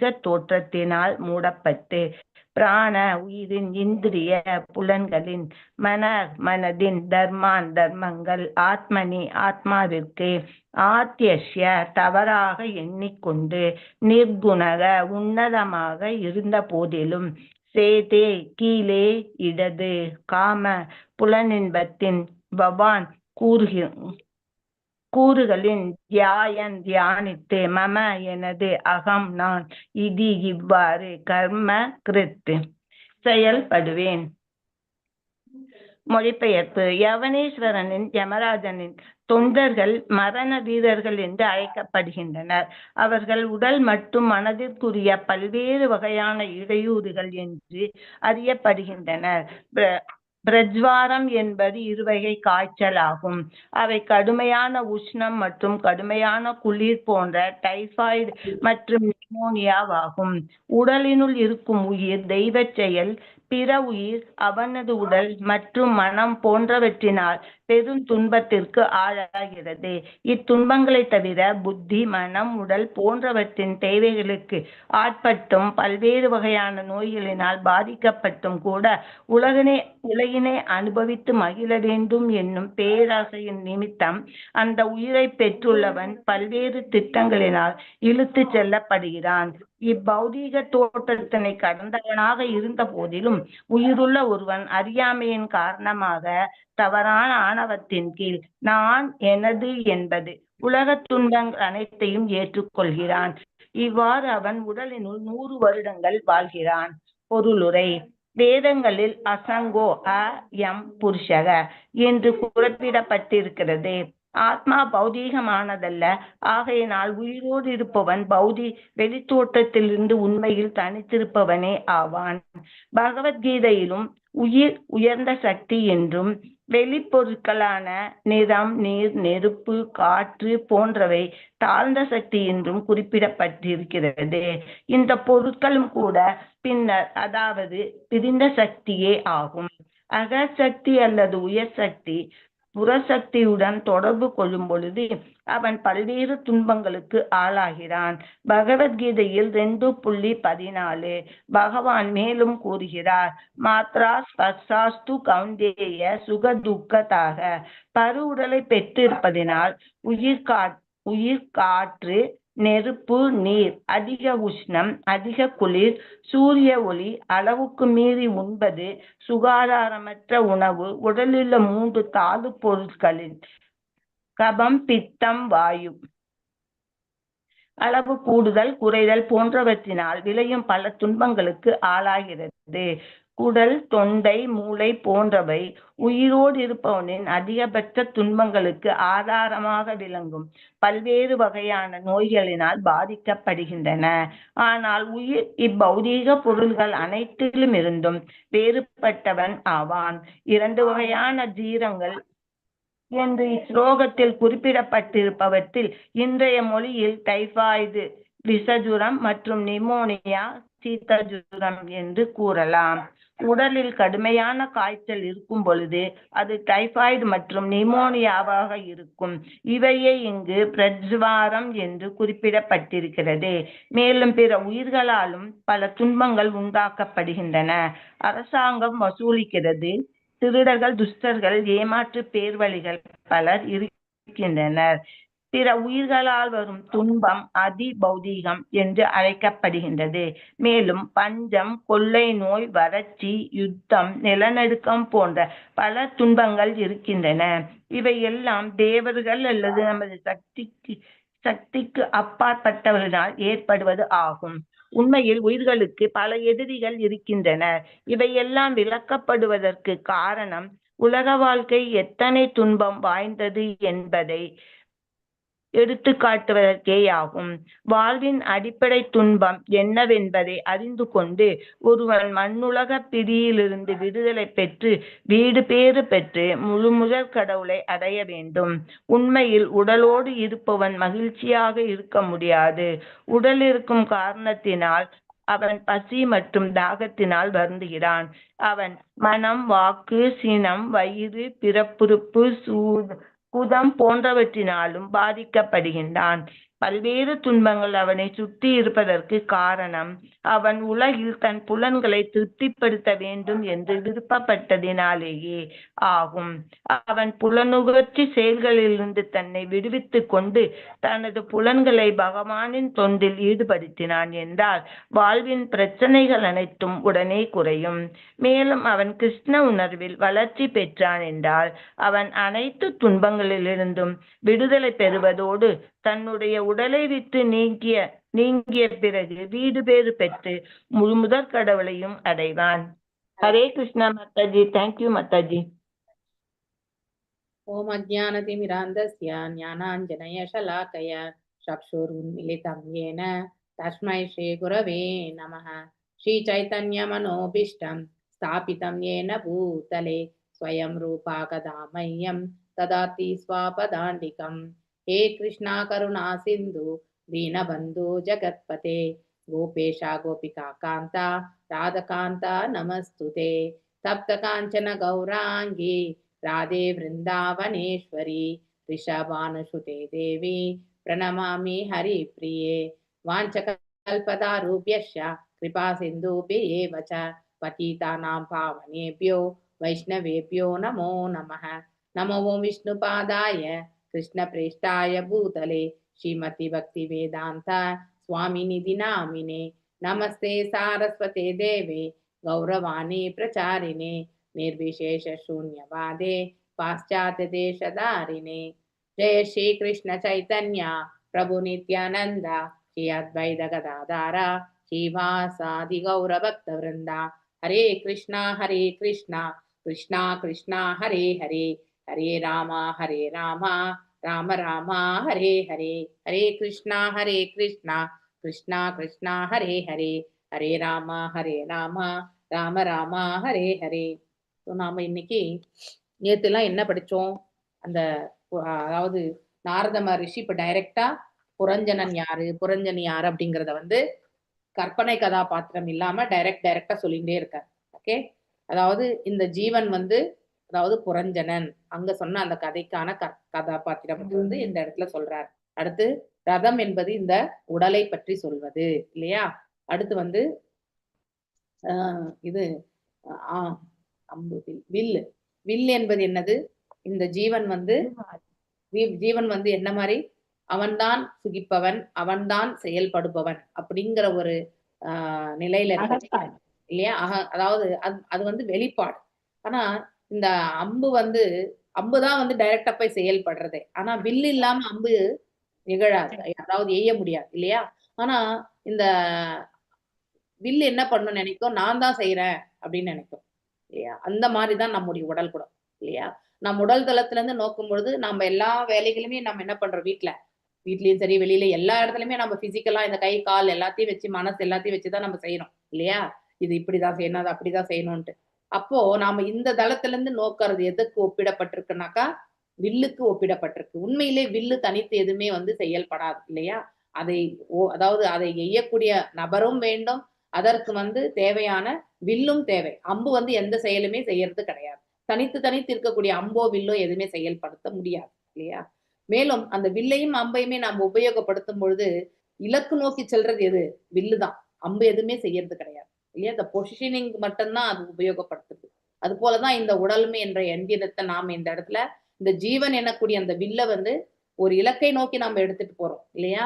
எந்த இடத்துக்கு? பகவானுடைய திருவடிகளுக்கு, பகவானுடைய தொண்டுக்கு நாம செயல்படுத்துறோம். அப்போ நாம இந்த அம்பு மாதிரி இருக்க இந்த உடல் தான் செயல்படுதுன்னு நம்ம வந்து சொன்னா அதை ஏத்துக்கோமா? கண்டிப்பா கிடையாது இல்லையா. இப்போ அந்த மாதிரி நம்ம அந்த அதுக்கு அம்பு அப்படின்னு சொல்லியிருக்காங்கன்றதை நம்ம புரிஞ்சுக்கணும். ஏன்னா நாம இந்த உடல் கொண்டு நான் தான் செய்தேன், கர்மண்யவே அதிகாரஸ்தே மா கர்ம பலேஷு கதாச்சனகா இல்லையா. அதாவது உனக்கென்று விதிக்கப்பட்ட கடமை மட்டும்தான் செய்வதற்கு உனக்கு அதிகாரம் இருக்கு இல்லையா. பலன்களை விளைவதற்கு எந்த அதிகாரமே உனக்கு கிடையாது. அதனால நீதான் காரணம், இந்த செயலுக்கான காரணம் என்று நீ என்றைக்கும் நினைக்காதே அர்ஜுனான்னு சொல்லிட்டு பகவான் வந்து 2.47 ஸ்லோகத்துல சொல்லியிருக்காரு இல்லையா. சோ அந்த மாதிரி நாம என்னைக்குமே நினைக்க கூடாது நான் தான் செயல்படுத்துபவன் அப்படிங்கிற அந்த எண்ணம் வந்து எனக்கு எப்பவுமே வரக்கூடாது. ஓகே, இந்த நான் எனக்கு கொடுத்திருக்கக்கூடிய கடமையை வந்து ஆற்றுவதற்கு பகவான் கொடுத்திருக்காரு இந்த எந்திரத்தை, அதை நான் வந்து செவ்வனே செயல்படுத்தணும் அப்படிங்கிற ஒரு எண்ணத்தை கொண்டு நான் வந்து காரியத்தை வந்து எடுத்துட்டு போகணும். இல்லைன்னா அது வந்து கர்மமா மாறிவிடும். காரியமாக ஏற்றும் பொழுது நமக்கு எதுவுமே இருக்காது இல்லையா. ஒரு பர்டிகுலர் செயல் செய்யறோம் அப்படின்னு நினைச்சிட்டு செய்யுதுன்றப்போம் காரியம் என்று அதே நமக்குன்னு மனசுல ஒரு பொசசிவ்னஸ் இல்லையா, மமதை, அந்த அகங்காரம் வரும்பொழுது ஆட்டோமேட்டிக்கலி நம்ம செய்யக்கூடிய பாவமே வந்து பிரதிபலனை நோக்கி செய்வதால் அந்த கர்ம பலனுக்கு நாம் அது கர்மமாக மாறிவிடுகிறது. அந்த பலனையும் சேர்த்து நாம அனுபவிக்க வேண்டும். ஓகே, அடுத்து புரஞ்சனுடைய ஆபரணம் மற்றும் ரதத்திற்கான ஆபரணம் அதெல்லாமே எதற்கு ஒப்பிடப்பட்டிருக்கு? ரஜோகுணத்திற்கு ஒப்பிடப்பட்டிருக்கு இல்லையா. அடுத்து வந்து நம்ம கிட்ட அவருடைய அம்புரா துணில, அந்த புரஞ்சனனுடைய அம்புரா துணில வந்து எத்தனை அளவிட முடியாத அம்புகளை வந்து வச்சிருக்கோம் இல்லையா. சரி அம்பு இல்ல வில்லு. எனக்கு இது கன்ஃபியூஷன், என்ன தப்பா நினைச்சுக்காதீங்க. வில்லு அம்பு. அம்பு என்பது குறிய குறிக்கிறது. Extremely sorry. வில் என்பதுதான் நம்ம கையில வச்சிருக்கக்கூடிய ஒன்று. சாரி, எனக்கு கன்ஃபியூஸ் ஆயிடுச்சு. பவ் அண்ட் ஆரோ நான் இங்கிலீஷ்ல சொல்லிடுறேன், நீங்க அதுக்கு ஈக்குவலண்டா எடுத்துக்கோங்க. பவு தான் வந்து நம்ம உடல். ஓகே, ஆரோ தான் நம்ம வந்து எடுத்துட்டு போய் நம்ம வந்து செயல்படக்கூடிய தன்மை இல்லையா, ஒரு இலக்கை நோக்கி செல்லக்கூடியது. அந்த இலக்கை நோக்கி செல்லக்கூடிய அந்த அந்த ஆரோ மாதிரி தான் இந்த ஜீவன். ஓகே, ஸோ அவன் தான் வந்து என்ன பண்றான், ஒரு உந்துதலை ஏற்படுத்தி இந்த இந்த என்னது இந்த பவு வந்து பாத்தீங்கன்னா உபயோகப்படுத்தி ஒரு இலக்கை நோக்கி அடையறான் இல்லையா. ஸோ அப்படி இருக்கும் பட்சத்துல பவு வந்து தனித்து எதுவுமே செய்யாது இல்லையா. ஏன்னா வில்லு வந்து எதுவுமே செய்யாது. ஸோ அம்பு மட்டும்தான் வந்து ஒரு குறியை நோக்கி செல்லும். ஸோ அது போல நம்ம இந்த உடல் இந்த அம்புரா தூணில வந்து நிறையவே வச்சிருக்கேன் நான் இல்லையா, அம்புகளை நிறைய வச்சிருக்கேன். அதெல்லாம் என்னது, அளவிட முடியாத பௌதீக ஆசைகள் இல்லையா. ஸோ ஒரு மனிதனாக பிறந்த பிறகு நமக்கு அளவிட முடியாத ஆசைகள். ஸோ எனக்கு இந்த நகை வேணும், எனக்கு இந்த துணி வேணும் இல்லையா, எனக்கு இந்த ஆஸ்திகள் வேணும், நான் இந்த நிலையை அடையணும், இந்த பவர் வேணும், எனக்கு இந்த பொசிஷன் வேணும் இல்லையா, இந்த மாதிரியான வைபவங்களை அனுபவிக்கணும். இப்படி அளவிட முடியாத ஆசைகளை கொண்டவன் தான் மனிதன் இல்லையா. சோ அந்த மனிதன் அந்த அம்புரா துணியில அவ்வளவு அம்புகளை வச்சிருக்கான்னா அப்படிப்பட்ட ஆசைகளை வந்து அந்த ஜீவன் வந்து சுமந்து செல்கின்றான் அப்படின்ற பொருள். ஏதாவது டவுட் இருக்கா? Any doubts? ஸோ நான் மாத்தி சொல்லிட்டேன். அதாவது எனக்கு இந்த தமிழ் பதங்கள் கொஞ்ச நேரம் கன்ஃபியூஸ் ஆயிடுது. வில்லு அம்பு, வில்லுன்னா இலக்கை நோக்கி போறது, வில்லு அம்பு ரெண்டுமே சேர்ந்து இருந்தா ஆக்ட் ஆகும். ஆமா, அதனாலதான் நம்ம இந்த உடல்ல வந்து இது கரெக்டான ஒரு அர்த்தம் பண்ணிக்கினீங்க இல்லையா. வில்லும் அம்பும் சேர்ந்து இருந்தா மட்டும்தான் நம்ம வந்து செயல்படுத்த முடியும். அது போலதான் இந்த ஜீவன் எனக்கூடிய இந்த அம்பு இந்த வில்லு எனக்கூடிய இந்த உடல்ல வந்து இருக்கிறப்ப இருந்தா நம்மளால செயல்பட முடியும். எப்ப இந்த ஜீவன் இந்த உடலை விட்டு செல்கின்றதோ அப்ப அந்த ஜீவன் வந்து தனித்து செயல்பட முடியாது. ஓகே, அவன் எப்பவுமே வந்து செயலற்ற நிலையில தான் இருப்பான், மீண்டும் ஓர் உடலை ஏற்கிற வரைக்கும். ஓகேங்களா? அந்த அர்த்தமும் புரிஞ்சுதுங்களா உங்களுக்கு? ஹரே கிருஷ்ணா. புரிஞ்சுது மாதாஜி. நான் அந்த வில்லு அன்பு மட்டும் கன்ஃபியூஸ் பண்ணிட்டேன். சோ தயவு செஞ்சு அத மன்னிச்சுக்கோங்க. இது எனக்கு ஆரோ வந்து அம்பு, ஆரோ வந்து அம்பு, அம்பு அம்புன்னு தான் முதல்ல இருந்து சொல்லியிருக்கேன். ஓகே, சோ அது வந்து அம்பு என்பது நான் தவறா புரிஞ்சுட்டேன். சோ அம்பு என்பது என்னது, அதாவது ஆரோ இல்லையா. சோ அந்த ஆரோ, அதே மாதிரி வில் என்பது ஒரு எந்திரம் இல்லையா, அந்த எந்திரத்தை உபயோகப்படுத்தி இந்த அம்பை வந்து எய்யறது.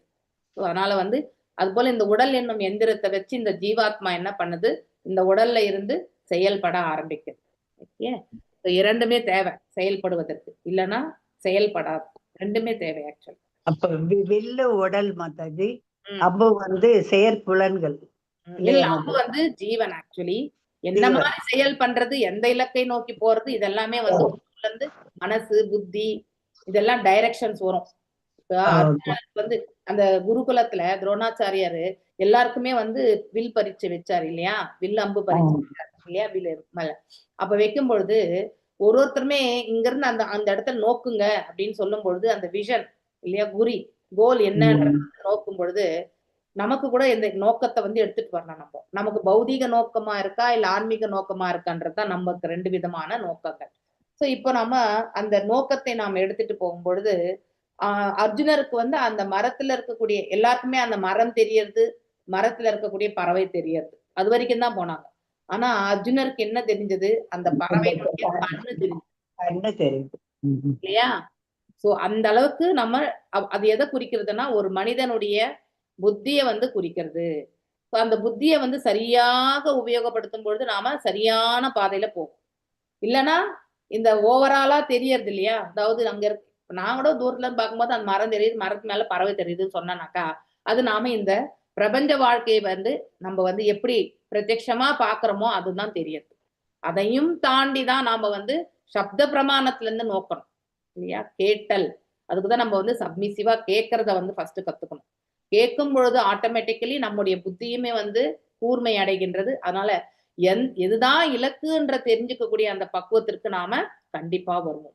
ஆனா இலக்கை பற்றியே தெரியாம நம்ம வாழ்றோம்னா என்ன அர்த்தம்னாக்கா நாம் இன்னும் பௌதிக தளத்துலதான் வாழ்ந்துட்டு இருக்கோம்னு அர்த்தம். ஓகே, புரிஞ்சுதுங்களா?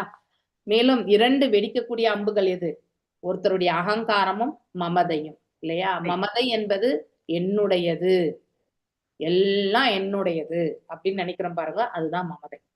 சோ அதனுடைய விளைவுதான் வெளிப்பாடு அகங்காரம். இது ரெண்டுமே ரொம்ப ஸ்ட்ராங்கானது. எப்ப வேணாலும் வெடிக்கும் ஒரு மனிதனுக்கு. ஓகே, 3 அம்புகள் எது? 3 குணாதிசயங்கள். இல்லையா? 5 மாதாஜி அதாவது 5 குதிரைகள் எது? 5 ஞானேந்திரியங்கள். 5 ஞானேந்திரியங்கள் இல்லையா? அடுத்து 5 அம்புகள் எது? இந்த ஞானேந்திரியங்களுடைய 5 செயல்பாடு. பார்த்தல், கேட்டல், உண்ணுதல், இல்லைன்னா ருசிக்கிறது இல்லையா? உண்ணுதல், அதாவது ருசிக்கிறது 2 ஒண்ணுதான். அடுத்து பேசுதல் இல்லையா? இது ரெண்டுமே வந்து வாயினுடைய செயல்பாடு இல்லையா? வாயால வந்து பேசுறது மற்றும் வந்து அதாவது ருச்சிக்கிறது, நாசியால வந்து நுகர்றது, கைகளால வந்து தொடுறது. இந்த 5மே வந்து 5 அம்புகளாக சொல்லப்பட்டிருக்கு. Okay sir. 3 பிளாக்ஸ், 3 பிளாக்ஸ் அந்த சேரியட்ல, அதாவது அந்த ரதத்துல இருக்கக்கூடிய 3 கொடிகள் தான் வந்து முக்குணம். 3 கொடிகள் வந்து முக்குணங்கள் அப்படின்னு நம்ம படிக்கிறோம். அடுத்து அந்த ரதத்திற்கு இருக்கக்கூடிய 2 சக்கரங்கள் வந்து ஒருவருடைய வாழ்க்கையில வந்து புண்ணியம் மற்றும் பாவம், புண்ணியம். ஓகே, ஞாபகம் வருதா உங்களுக்கு? இதை நான் ரிவிஷன் பண்றேன் உங்களுக்கு நான். ஓகே, எப்ப கேட்டாலுமே நீங்க இதை வந்து மைண்ட்ல வச்சுட்டு சொல்லணும் நீங்க. ஓகே, அதே மாதிரி 5 சப்போர்ட், அதாவது நமக்கு வந்து நம்ம சுத்தி ஒரு 5 பேர் சப்போர்ட்டா நின்னா எப்படி இருக்கும், அந்த மாதிரி சப்போர்ட்டிவா இந்த ஜீவனுக்கு என்ன இருக்கு? 5 வாயுக்கள் இல்லையா? அது எந்தெந்த பாகத்துல வந்து போறதுன்றத உங்களுக்கு நிறைய வாட்டி நான் சொல்லியிருக்கேன். ப்ளீஸ் ரீகலெக்ட் பண்ணிக்கோங்க. அடுத்து அந்த குதிரைகளுடைய கடிவாளம் என்பது எது? மனம். அந்த கடிவாளத்தை வந்து புடிச்சிட்டு இருக்கக்கூடிய அந்த நபர் யாரு? புத்தி. அவன் அதே மாதிரி அதுல பிரயாணிக்கக்கூடிய பிரயாணி யாரு? ஜீவன். அவன் வந்து ரதத்துல உட்கார்ந்து இருக்கான் இல்லையா? அது போல அவன், இந்த ஜீவன் வந்து இந்த ஹிருதயத்துல வந்து அமர்ந்திருக்கின்றான் அப்படிங்கறத வந்து நாம தெரிஞ்சுக்கணும் இல்லையா? மேலும் ரொம்ப, அதாவது ஸ்ட்ராங்கான ஒரு போல்ஸ், அதாவது நமக்கு ஒரு போல்ஸ்னாக்கா பில்லர்ஸ் மாதிரி இல்லையா? அதாவது தூண்கள் மாதிரி இருக்கிறது இல்லையா? ரொம்ப பிக்சடா இருக்கிறது. நமக்கு அந்த மாதிரி ஒரு பாவம் என்பது நம்ம கிட்ட உண்டு. நாம இந்த உலகத்துல வந்த பிறகு எதுக்கு பார்த்தாலும் நம்ம வந்து குழம்பிட்டு தான் இருப்போம் இல்லையா? இந்த பண்பு நம்ம எல்லார்கிட்டயுமே உண்டு. 2வது வந்து குழப்பத்தினால நம்ம என்ன ஆகும்? நம்ம வந்து இந்த குழப்பமே எதனால வருதுன்னாக்கா, நாம் எங்க இருக்கக்கூடிய விஷயங்கள் எல்லாமே அது உண்மை என்று, நித்தியமானது, உண்மை என்பது கரெக்ட் தான். ஆனா அது ரிலேட்டிவ் ட்ரூத்னு சொல்லுவோம். அந்த காலகட்டத்துல அது உண்மைதான், அது இல்லை என்று நாம் சொல்ல முடியாது. ஆனா அது எல்லாமே தற்காலிகம் என்ற நிலையில எடுத்துட்டு வரும் பொழுதுதான் அது வந்து மாயையினால் என்றதுன்றதை நம்ம புரிஞ்சுக்க, நம்ம வந்து அந்த அந்த ஞானம் என்பது நமக்கு கிடையாது. சோ இந்த பிரபஞ்சம் என்பது ஒரு மாயை தோற்றம். இங்க நாம தற்காலிகமாக தான் வந்திருக்கோம். இங்க இருந்துட்டு நம்ம மீண்டும் போகணும்ன்ற அந்த ஞானமே அற்ற நிலையில நாம இருப்போம் இல்லையா?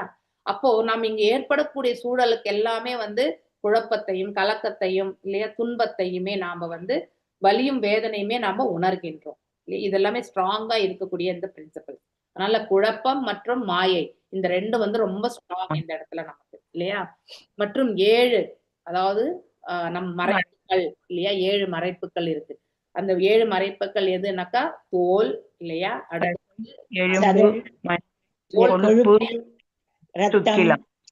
கொழுப்பு, ரத்தம், மஜ்ஜை,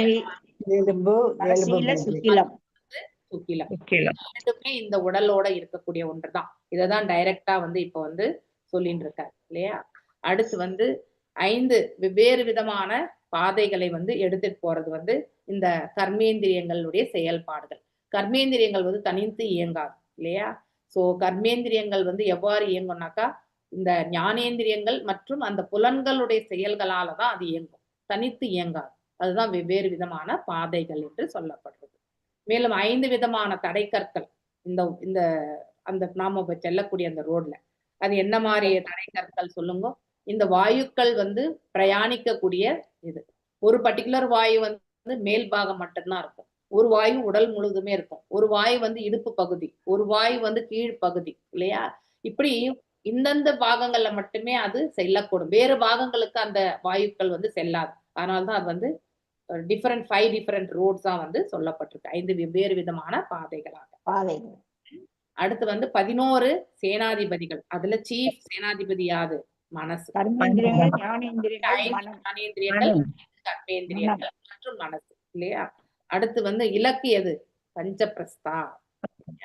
இலக்கு எது? பஞ்சபிரஸ்தா என்பது. அந்த பஞ்சபிரஸ்தா என்பது என்னது? 5 புலன் புலன் சென்ஸ் ஆப்ஜெக்ட்ஸ், புலன் உறுப்புகள் சொல்ல முடியாது, புலன்களுடைய செயல்கள், சென்ஸ் ஆப்ஜெக்ட்ஸ். ஓகே, அதுவாக கருதப்படுகிறது. இது இத்தனையுமே நாம இந்த இடத்துல படிச்சிருக்கோம் இல்லையா? இப்ப நாம இதெல்லாம் ரீகலெக்ட், எவ்ரி டைம் நீங்க இந்த அத்தியாயம் படிக்கும் போது இதை ரீகலெக்ட் பண்ணிக்கணும். நான் ஒரு 2-3 நாள் சொல்லுவேன். அடுத்து எல்லாமே நீங்களே வந்து டக்குன்னு சொல்லிடணும். ஓகேங்களா? நாளையில இருந்து நீங்களே சொல்வீங்க இல்லையா? நாம ரெடி விளக்கம். ஓகே, ஒரு நாள் ஒருத்தர் எடுத்துக்கோங்க. ஒரு நாள் ஒருத்தர் சொல்லுங்க. சோ தட் எல்லாரும் வந்து ஒரேடியா பேசுனீங்கன்னா யாருக்குமே எதுவுமே புரியாது. ஓகே, சோ நாளைக்கு வந்து புஷ்பா மாதாஜி சொல்லிட்டோம். அதுக்கப்புறம் நாளன்னைக்கு வந்து பத்மா மாதாஜி, அப்படி ஒருத்தரா சொல்லிட்டே வாங்க இந்த அத்தியாயம் முடிகிற வரைக்கும். ஓகே, சம்பத்சரை சண்ட வேகः காலோ ஏனோபலக்ஷிதः தஸ்யா ஹானிஹ கந்தர்வா கந்தர்வயோ ராத்ரய ஸ்மிருதாத ஹரந்தி ஆயுஹு பரிக்ரந்தயா ஷஷ்டி உத்தர சதத்ரயம். சோ முன்னரே குறிப்பிட்டுள்ளபடி சண்டலோகம், சண்டவேகனுடைய மகள் யாரு? காலகன்யா. படிச்சோம் இல்லையா? சோ அவளை வந்து யாருமே திருமணம், ஜராவனுடைய வயோதிகம் என்பதுதான் காலகன்யா. சோ அவளை யாருமே திருமணம் செய்துக்க மாட்டாங்க. ஆனா கடைசியில வந்து யார்கிட்ட போறாங்க? யவனராஜா கிட்ட தான் போறாங்க இல்லையா? அவங்களும் என்ன பண்றாரு? அவருமே வந்து திருமணம் செய்துக்கிறது இல்ல, ஆனா தன்னுடைய தங்கையாக ஏற்றுக்கொள்கிறார். அந்த யவனராஜா யாரு? யமதர்மராஜனுடைய இது அப்படிங்கிறது இல்லையா? வயோதிகம் என்பது முதல்ல வரும்போது மரணம் என்பது அடுத்து ஃபாலோ பண்ணும் அப்படிங்கறதான் கருத்து. அந்த கருத்து கொண்டுதான் இந்த 2-3 ஸ்லோகங்கள் வந்து நம்ம பார்க்கலாம். ஓகேவா? சக்திமிக காலம், சண்டவேகம் என்பது காலத்தை குறிக்கிறது. அதாவது காலத்தினுடைய இந்த சாண்டவேகனுடைய மகள் வந்து காலகன்யா. காலம், அந்த காலம் வந்து வயோதிகத்துக்கான காலத்தை பத்தி குறிக்கிறது தான் வந்து இந்த காலகன்யா என்பது. மேலும் அது கந்தர்வல் மற்றும் கந்தர்விகள். சோ இந்த சோல்ஜர்ஸா இருக்கிறது இல்லையா, இரவு பகல், நம்ம அதை ஆல்ரெடி படிச்சிருக்கோம்.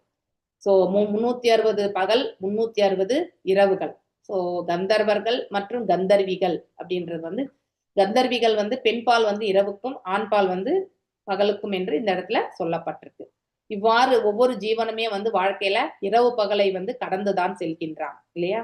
அதனால ஒரு வருடம் வந்து நமக்கு 360 நாட்கள் அப்படிங்கிற ஒரு கணக்குல வருது.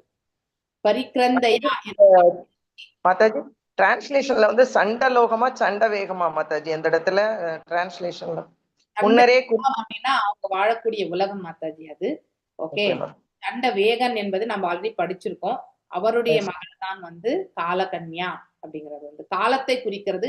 அது அதாவது சக்தி மிக்க காலமாகும் அப்படின்னு சொல்லப்பட்டிருக்கு. சோ அவங்க வாழக்கூடிய இடத்துக்கு அப்படி சண்டலோகம், ஆனா காலத்திற்கு ஒரு ரூபம் கொண்ட நபர் அப்படிங்கிற ஒரு கதையை வந்து அவர் எடுத்துட்டு வந்தார் இல்லையா? உண்மையிலே காலத்தினுடைய சொரூபம் பகவான் தான், அது டைரக்டா சொல்லும் பொழுது. ஆனா இப்ப கற்பனை கதாபாத்திரம் வரும்பொழுது இந்த காலத்திற்கு சில கதைகள், கட்டுக்கதைகள் சொல்ற மாதிரிதான் நம்ம நாரத மகரிஷி சொல்லியிருக்காங்க.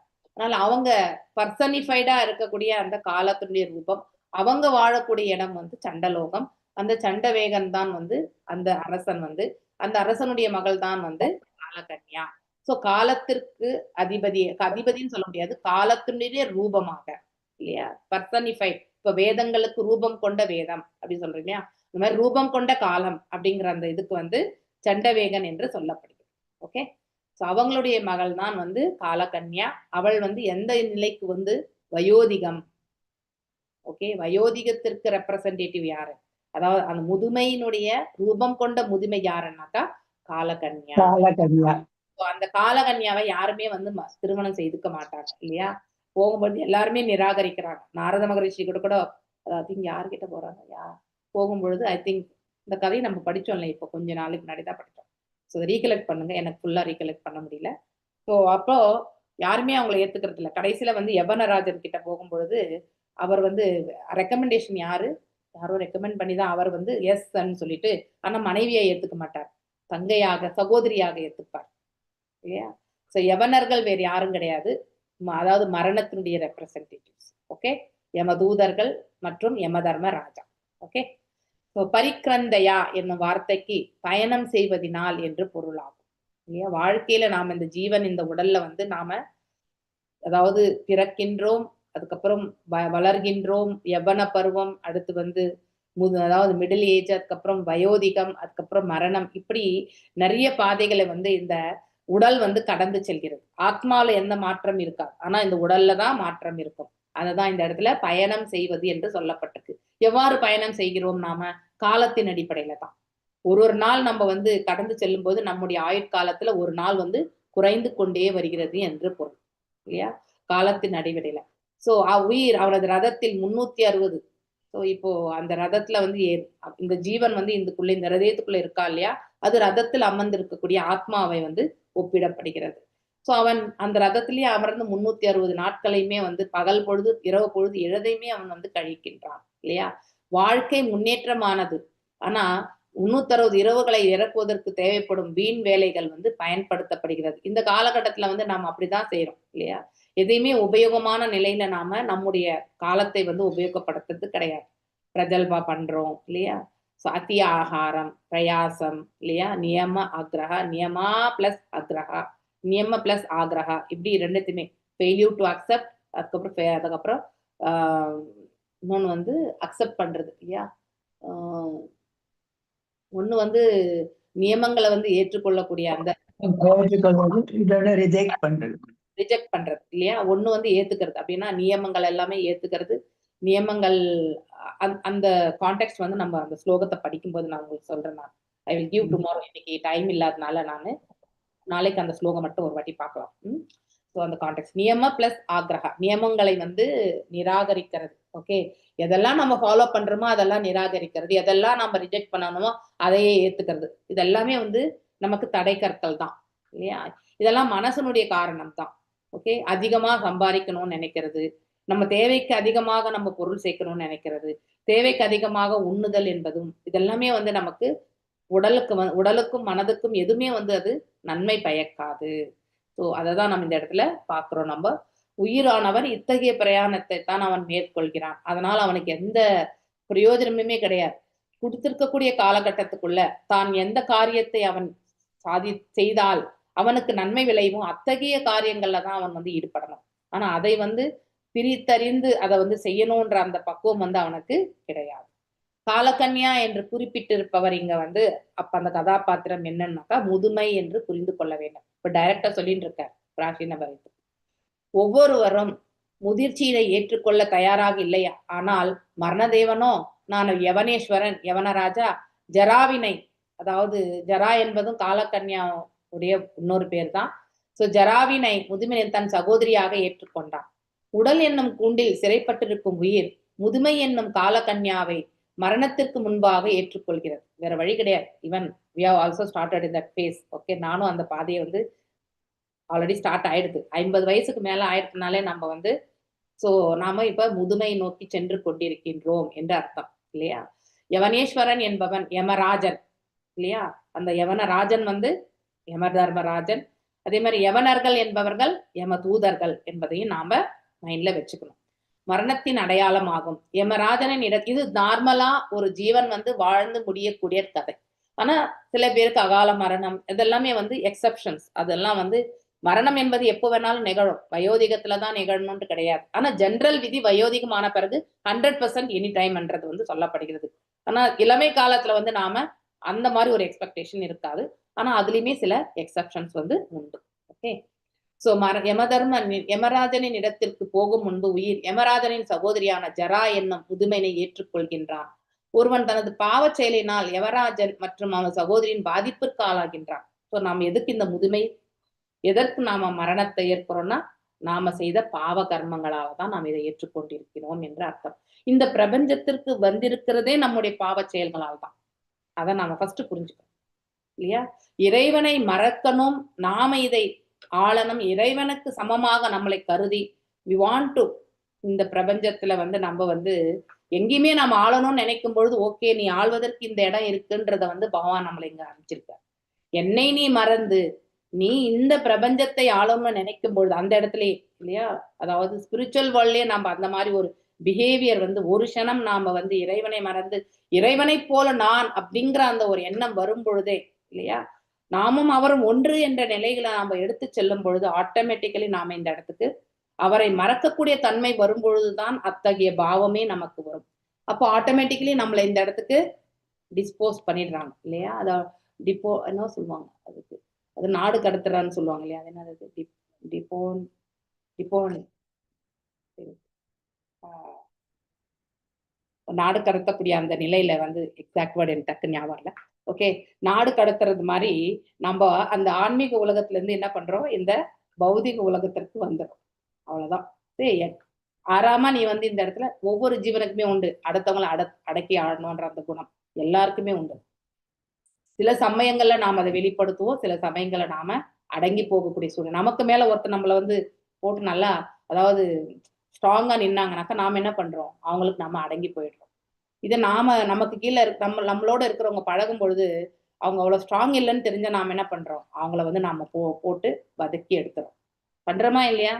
இந்த குணாதிசயம் நமக்கு இருக்குது. ஸோ தட் இஸ் த நமக்கு லாடிட் ஓவர் மெட்டீரியல் நேச்சர்னு ரொம்ப இங்கிலீஷ்ல அழகா சொல்லுவாங்க. அதாவது நாம இந்த எல்லாத்தையுமே நாம ஆளணும் அப்படிங்கிற அந்த மனபாவம் வந்து எல்லாருக்குமே உண்டு. அந்த பாவம் இருக்கிற வரைக்கும் நாம இந்த இடத்துக்கு வந்துட்டே தான் இருக்கோம். ஓகே, அப்போ நம்ம அதிகமான செயல்கள் எல்லாம் செய்வோம், பாவ செயல்கள் செய்வோம். ஸோ அந்த பாவ செயல்களுடைய விளைவுகள் எல்லாமே நாம இந்த இடத்துல அனுபவிக்கத்தான் வேணும். பிறக்கிறதே நாம இங்க வர்றதே வந்து பாவத்தினாலதான். ஓகே, மீண்டும் மீண்டும் வந்துட்டே இருக்கோம்னா நம்முடைய ஜென்மங்கள் முந்தைய ஜென்மங்களுடைய கர்ம பலன்கள் எல்லாமே பாவங்களையுமே சுமந்திருப்பதாலதான். உங்களுக்கு அந்த பாவ சக்கரம் கூட உங்களுக்கு சொல்லியிருக்கேன் இல்லையா. நம்ம ஆற்றக்கூடிய பாவங்கள் எல்லாமே கூட்டத்துல போய் நிற்கும். அதுல வந்து பிராரப்தா என்பது நாம இப்ப அனுபவித்து கொண்டிருக்கக்கூடிய பாவங்கள் என்று பொருள். பிராரப்தான்னா இனிமே ஃபியூச்சர்ல நாம் அனுபவிக்க போகக்கூடிய அந்த நியர் ஃபியூச்சர்ல கூட வரலாம் இல்லையா.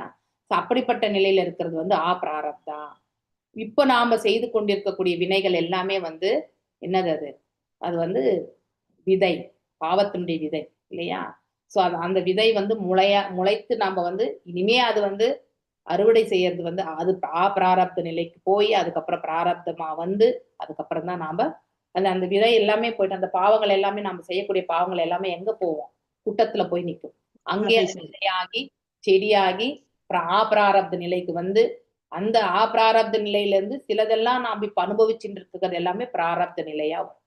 ஓகே, அதனால நாம் செய்யக்கூடிய காரியங்கள் எங்கேயுமே போறது கிடையாது, அனைத்துமே சென்று கூட்டத்துல உட்கார்ந்துரும். ஓகே, அதனால நம்ம எதையுமே யோசித்து பண்ணணும்.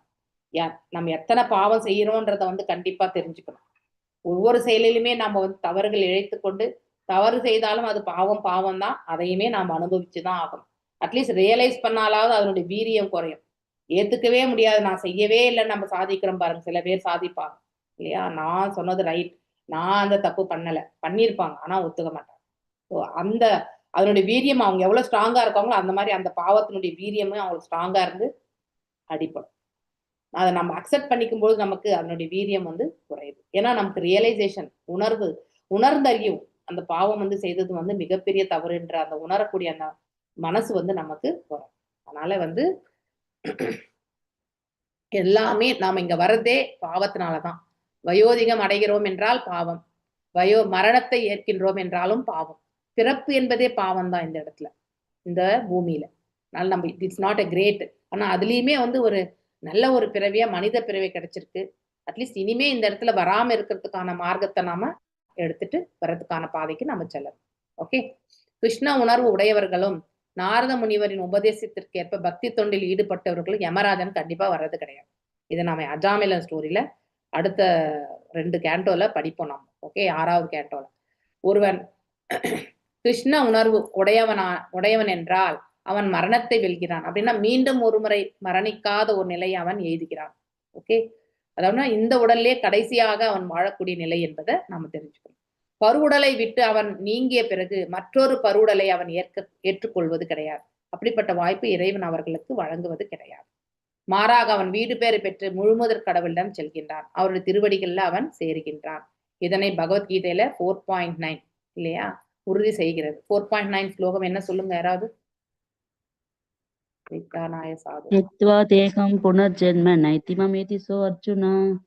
அந்த ஸ்லோகம் மட்டும். जन्म कर्म च मे जन्म दिव्यम् कर्मे च मे एतम् दिव्यम् वेत्ति एवं तत्त्वतः तत्त्वतः त्यक्त्वा देहं पुनर्जन्म नैति मामेति सोऽर्जुन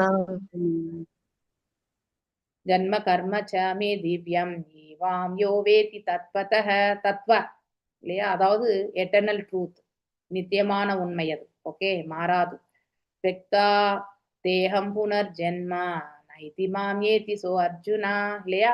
one who knows the transcendental nature of my appearance, பகவானுடைய திவ்யமான ரூபத்தை இல்லையா, தெய்வீகமான இயற்கையை வந்து யார் ஒருத்தர் வந்து உணர்கிறார்களோ, அவர்களுடைய செயல்களையுமே உணர்கிறார்களோ, அப்படிப்பட்டவர்கள் இந்த உடலை விட்டு நீங்கிய பிறகு he will not take, மீண்டும் இந்த பிரபஞ்சத்துல வேறு ஒரு உடலை அவர்கள் ஏற்பது கிடையாது. அப்படிப்பட்டவர்கள் என்னுடைய அதாவது நித்தியமான இயற்கையை வந்து அடைகிறார்கள் அப்படின்னு சொல்லிட்டு பகவான் வந்து இந்த இடத்துல சொல்றார் ஆக்சுவலி இல்லையா. சோ அது மாதிரி பகவானுடைய உன்னதமான நிலையை நாம புரிஞ்சுக்கிறதுக்கு நாம முயற்சி பண்ணணும். ஓகே, நான் இன்றைக்கு இதோட நிறுத்துறேன். 23, 25 நாளைக்கு நான் எடுக்கிறேன். மிகப்பெரிய பார்ப்பட். ஓகே, அது இப்ப எடுக்க முடியாது. நாளைக்கு அது ஒண்ணு, 26, 27. Okay fine. ஏதாவது டவுட் இருக்குங்களா உங்களுக்கு? இத ஹரே கிருஷ்ணா மாதாஜி. சொல்லுங்க பிரபு. நல்லா புரிஞ்சது மாதாஜி, இப்ப நம்ம இந்த முக்குணங்களுக்கு அப்பாற்பட்டதுதான் சுத்த சத்துவ நிலையில இருக்கும்போது தான் ஆன்மீக லோகத்துக்கே ஏற்றம் பெறுறோம். ஆமா, அந்த ஆன்மீக லோகத்துக்கு போனதுக்கு அப்புறம், ஏன்னா இப்ப அசுர குணங்கள், இப்ப நான் ஆட்சி செலுத்தணுங்கிற அந்த அசுர குணம் வந்து இந்த முக்குணங்கள்ல இருக்கும்போது தான் ஏற்படும். ஆமா, முக்குணங்களுக்கு அப்பாற்பட்ட நிலையில தான் ஆன்மீக லோகத்துக்கே போறோம். ஆமா. அப்ப அந்த ஆன்மீக லோகத்துக்கு போயும் இந்த முக்குணங்களோட ஆதிக்கம் இருக்காது தானே மாதாஜி? அப்ப எப்படி அந்த எண்ணம் குணங்கள் ஏற்படும்? ஆதிக்கமே கிடையாது பிரபு. அங்க குணங்களுமே கிடையாது. குணங்களுக்கு அப்பாற்பட்ட நிலையில தான் நமக்கு அந்த என்ட்ரி. ஓகே, சோ நாம் எல்லாருமே நித்தியமான ஆத்மாக்கள், அந்த இடத்துல இருந்தவங்க தான் நாம. அதாவது படைக்கும் காலத்திலே வந்து பகவான் வந்து 2 உலகங்களை படைத்தார், ஆன்மீக உலகம் மற்றும் இந்த பௌதீக உலகத்தை இல்லையா. சோ இங்க எதுக்காக படைக்கப்பட்டதுன்னா, அந்த இடத்துல நமக்கு நிறைய பேருக்கு முக்திகள் உண்டு இல்லையா. அதாவது சாரூபியம், சாலோக்கியம் அப்படிங்கிற ஒரு சுச்சுவேஷன். சாரூபியம், இப்ப அங்க வைகுண்ட லோகங்கள்ல பாத்தீங்கன்னாக்கா பகவானுக்கும் நமக்கும் வந்து பெருசா ரூபத்துல வந்து வித்தியாசம் இருக்காது. வெறும் அந்த அவருடைய அணிகலன்கள், இதை கொண்டுதான் நம்ம வந்து பகவானுக்கும் நமக்குமே வேற்றுமை வந்து காண முடியும் அந்த இடத்துல. சோ அவரு கௌஸ்துபமணி அணிஞ்சிருப்பார் இல்லையா. அந்த மாதிரி நம்ம ஸ்ரீவத்சாங்கம் குறி இதெல்லாமே வந்து நம்ம அதை கொண்டுதான் இறைவனுக்கு நமக்கும் வித்தியாசத்தை காண்போம். அப்போ அந்த இடத்துல என்ன ஆகும்னா, ஒரு க்ஷணம் வந்து நமக்கும் பகவானுக்கு வித்தியாசம் இல்லைன்னும் போது பகவான் எல்லாரையுமே ஆள்றார், நாம் அவருக்கு வந்து அந்த அதாவது தொண்டு புரியறவங்க அப்படின்னு அந்த உணர்வை மீறி நமக்கும் அவருக்கு வித்தியாசம் இல்லையே அப்படிங்கிற ஒரு சூழ்நிலை ஒரு மனசு வரும் பொழுது நமக்கு அந்த இடத்துல ஆளணும் என்ற அந்த ஒரு உந்துதல் ஏற்படும் பொழுது என்ன ஆகும்னாக்கா, பகவான் வந்து அந்த சமயத்துல நம்மள இந்த இடத்துக்கு வந்து அனுப்பி வைக்கிறார். அது எவ்வாறு நாம் இந்த இடத்துக்கு வரோன்றது வந்து கோலோகா சாட்ல நீங்க பாத்தீங்கன்னாக்கா, கார்னோத கசாய் விஷ்ணுனுடைய பார்வை மற்றும் அவருடைய உடல்ல இருந்து வரக்கூடிய வெளிப்படக்கூடிய அந்த இது வந்து பாத்தீங்கன்னாக்கா படைக்கும் காலத்துல அவருடைய கடைக்கண் பார்வை அங்கே நோக்கும் பொழுது அப்படிப்பட்ட ஜீவன்களை எல்லாம் வந்து அவருக்குள்ளே எடுத்து அடக்கிக்கிறார். ஓகே, எந்த ஜீவன் வந்து தான் ஆளனும் இறைவனை ஒற்ற அந்த ஒரு நிலை, என்னைக்குமே நாம நம்மள வந்து இறைவனோட கம்பேர் பண்ணவே முடியாது. So is a unique person. நாம் எல்லாருமே அவருடைய பின்ன பகுதிகள் அப்படிங்கறது அந்த நிலை. நித்தியமான அவரிடத்துல இருக்கக்கூடிய குணாதிசயங்கள் எல்லாமே நம்ம கிட்ட சிறிதளவு உண்டு இல்லையா. சோ அப்படி அந்த சிறிய ஆசையை நாம் என்ன பண்றோம், நம்ம வந்து பெரிய லெவல்ல எடுத்துட்டு போகணும்னு நினைக்கிறோம் இல்லையா. சோ அந்த ஒரு நிலை வரும் பொழுது கார்னோத கசாய் விஷ்ணுனுடைய கடைக்கண் பார்வை அந்த இடத்துல படும் பொழுது அப்படிப்பட்ட அந்த ஜீவன்கள் எல்லாமே அவருக்குள்ளேயே வந்து அடங்கி விடுகிறது. இவ்வாறுதான் நம்ம வந்து அந்த ஆன்மீக உலகத்துல இருந்து இந்த பௌதிக உலகத்திற்கு வருகின்றோம். ஓகே, சோ அங்கிருந்து இங்க நாம டிரான்ஸ்போர்டேஷன் அவருடைய பார்வையில. ஹரே கிருஷ்ணா கலாவதி மாதாஜி, ஹரே கிருஷ்ணா. சோ இப்போ இந்த ஜீவன்கள் எல்லாமே வந்து இந்த இடத்துக்கு வந்து வரும் பொழுது ஆட்டோமேட்டிக்கலி வந்து நம்ம படைக்கும் காலம் வரும் பொழுது சோ அவர் வந்து உட்சுவாசம் வரும்போது எல்லாம் அவருக்குள்ளே செல்லக்கூடிய நாம அடுத்து வந்து அவர் படைக்கும் காலத்துல வந்து எல்லாமே அவருடைய வெளி சுவாசத்துல வந்து விடுறார் இல்லையா, அவருடைய உடல் நாளங்கள் இருந்து. சோ அப்போ அநேக அண்டங்கள் எதெல்லாம் வருது, அவருடைய உடல் நாளங்கள் எல்லாம் அண்டங்கள் வந்து படைக்கப்படுகிறது. அந்த அண்டங்களுக்குள்ளேயே வந்து மீண்டும் அவருடைய விரிவங்கமாக கர்ப்போதக சாய் விஷ்ணு ஒவ்வொரு அண்டத்திற்குள்ளேயுமே உட்புகுகிறார். அங்கே கர்ப்போதக அந்த நீர்ல வந்து அவர் சயனித்து இல்லையா, அவருடைய நாபியில் இந்த கமலத்துல வந்து பிரம்மர் வந்து படைக்கப்படுகிறார். அதன் பிறகு பிரம்மர் வந்து என்ன பண்றார், இரண்டாம் சிருஷ்டி படைக்கிறார். அந்த இரண்டாம் சிருஷ்டி எப்படி எல்லாம் படைக்கிறார் என்றதை வந்து அவருடைய இது வந்து ரொம்ப அழகா நம்ம அடுத்து வரக்கூடிய காண்டங்கள்ல படிப்போம். ஓகே, சோ இவ்வாறுதான் ஜீவன்கள் எல்லாமே இந்த உலகத்திற்கு வருகிறது. அங்கிருந்து எப்படி டிரான்ஸ்போர்டேஷன் எங்க அப்படின்றது பார்க்கணும் இல்லையா? புரிஞ்சுதுங்களா Prabhu? Hare Krishna. Any doubts? So நாம அந்த ஆன்மீக லோகத்திலயும் அப்ப அந்த தாட் வரதுக்கு வாய்ப்பு இருக்குன்னு சொல்றீங்க கண்டிப்பா உண்டு பிரபு. ஏன்னா நம்ம will be always more opulent இல்லையா? இல்லையா? அந்த ஆப்புலண்ட் ஒரு க்ஷணம் நாம நினைத்தாலே இந்த இடத்துக்கு நம்ம வந்துரும் அந்த நிலை. சோ நம்ம எப்பவுமே கம்பேரிசன், நீங்க அந்த அந்த அபராதங்களே நீங்க படிங்க. சோ யாருமே இறைவனுக்கு சமமாகவோ அவரை சுதந்திரமாகவோ செயல்பட முடியாது இல்லையா? அப்ப நாம அந்த ஒரு நிலை மனசு ஒரு க்ஷணம் வந்ததுனாலே we are forgetting the supremacy. எப்ப நமக்கு அந்த நன்மை வரும்னாக்கா நாமன்ற ஒரு நிலை வரும் பொழுது அப்போ அங்க இடத்துல வேற யாருமே இருக்க முடியாது இல்லையா? நான் எனக்கூடிய அந்த வார்த்தை வரும் பொழுது நான் எதை பற்றியுமே நினைக்க மாட்டேன், என்னை சுத்தி இருக்கிறவங்களையும் நினைக்க மாட்டேன். இந்த பிராக்டிக்கலா இந்த உலகத்திலையும் நம்ம அதை பாக்குறோம் இல்லையா? சோ ஒருத்தர் வந்து தன்னுடைய அகந்தையை வந்து வெளிப்படுத்தும் பொழுது, தன்னுடைய பவரை வந்து வெளிப்படுத்தும் பொழுது ஆட்டோமேட்டிக்கலி வந்து அவனை சுற்றி இருக்கவங்களை வந்து பத்தி அவன் யோசிக்கவே மாட்டான். இதுக்கு நம்ம உதாரணம் இப்போ நிகழ்ந்து கொண்டிருக்கக்கூடிய ஜியோ பொலிட்டிக்ஸ்ல எடுத்துக்கலாம் இல்லையா? சோ ட்ரம்ப் பாத்தீங்கன்னாக்கா எவ்வளவு நன்மைகளை செய்திருக்கலாம். ஹி பீங் எ வெரி ஒரு கிரேட் பிசினஸ் பர்சன். ஆனா அவர் என்ன பண்ணார், அவருடைய இது பிசினஸ் கிரைட்டீரியா தான் பார்த்தாரே ஒழிய இந்த பிரபஞ்ச நன்மைக்கு அவர் நோக்கவே இல்லை இல்லையா? சோ அவரை சுத்தி என்ன நிகழ்றது, அவருக்கே அது வந்து பாதகத்தை அமையும்ன்றத கூட பத்தி அவர் யோசிக்கல. தட்ஸ் ஹவ் அந்த மனசு வரும். எப்போ வந்து நமக்கு சுயநலம் எனக்கூடிய அந்த ஒரு க்ஷணம் வருகிறதோ அந்த க்ஷணத்திலேயே வந்து நாம வந்து we are fallen down here. Okay, ஆனா அது வந்து இந்த பௌதிக உலகத்தை காட்டிலும் 3 மடங்கு அதிகம். இங்க இருக்கக்கூடிய பாப்புலேஷனை காட்டிலும் அங்க நிறைய பாப்புலேஷன். அங்கிருந்து வரவங்க ஒரு 5% கூட இங்க இருக்க மாட்டாங்க. இந்த 5% பாப்புலேஷன் இத்தனை பாப்புலேஷன் பிறகு. ஓகே, சோ மிச்சம் 95% கிட்டத்தட்ட அங்கதான் இருக்காங்க. ஓகே, சோ அதனால நம்ம 100% நம்ம எல்லாருமே இதுக்கு உதாரணம் நம்ம ஜெயா விஜயாவே எடுத்துக்கலாம். நீங்க 3rd கேண்டோல நீங்க அது இருந்தீங்களா என்னன்னு தெரியாது. ஜெயா விஜயாவை எடுத்துக்கோங்க. வாயிற் காப்பாளர்கள் தே ஹாவ் பஃப்ட் அப் இல்லையா? சோ 4 குமார்கள் வரும் பொழுது அவங்க உள்ள விடல.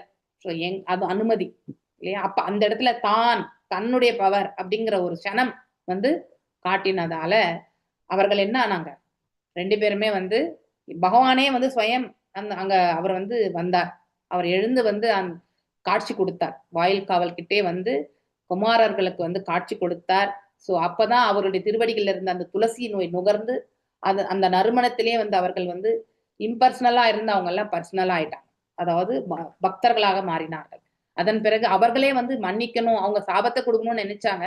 ஆனா அவங்கள மன்னிக்கக்கூடிய மனசு வந்தது. ஆனாலும் பகவான் வந்து இந்த தவறு யாரும் ஃபியூச்சர்ல செய்யக்கூடாதுன்றதுக்காக பனிஷ்மெண்ட் கண்டிப்பா கொடுக்கணும்னு சொல்லிட்டு அவங்க 2 பேருக்குமே வந்து, அதாவது எப்பொழுதுமே பக்தர்களாக அநேக பிறவிகள் வேண்டுமா இல்ல 3 பிறவிகள் என்னுடைய விரோதிகளாகன்ற ஒரு ஆப்ஷன் கொடுத்தப்போ பகவானே உன்னை பிரிஞ்சு எங்களால் இருக்க முடியாது, அதனால எங்களுக்கு 3 பிறவிகளே போறோம்னு சொல்லிட்டு தான் இப்ப நம்ம ஹிரண்யகசிபு இரண்யாக்ஷன் இல்லையா, அடுத்து வந்து கும்பகர்ணன், அப்புறம் வந்து ராவணன், கும்பகர்ணன், 3 பிறவிகள் ராவணன் கண்டவர்கள். அப்ப அவங்க அங்க போனா நம்ம தவறு செய்ய மாட்டோமா பிரபு? கண்டிப்பா செய்வோம் இல்லையா? அப்ப தவறு தான் நம்ம இங்க வந்துதான் ஆகும். இது எக்ஸாம்பிளா நான் சொல்றேன். அந்த மாதிரி எல்லாருக்குமே நம்ம எக்ஸாம்பிள் கொடுக்க முடியாது. நாம எல்லாம் அங்கெல்லாம் தவறு இழைச்சிட்டு தான் நம்ம இங்க வந்திருக்கோம். எப்ப நமக்கு அந்த குணாதிசயம் நம்ம கிட்ட அந்த பண்பு நம்மளோட இருக்கு.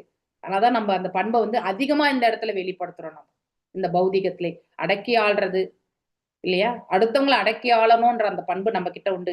நம்ம கிட்ட வந்து சுயநலம் நிறையவே உண்டு இல்லையா? நாம் எந்த ஒரு ஈவன் இந்த ஆன்மீக செயல்கள் செய்யறதுலயுமே நம்ம இந்த நிறைய ஆர்கனைசேஷன் பொசிஷன்ல நீங்க எல்லாருமே பார்க்கும்போது கூட பார்க்கலாம். அவங்களுக்கு பெயர் புகழ் இதெல்லாமே வேணும்.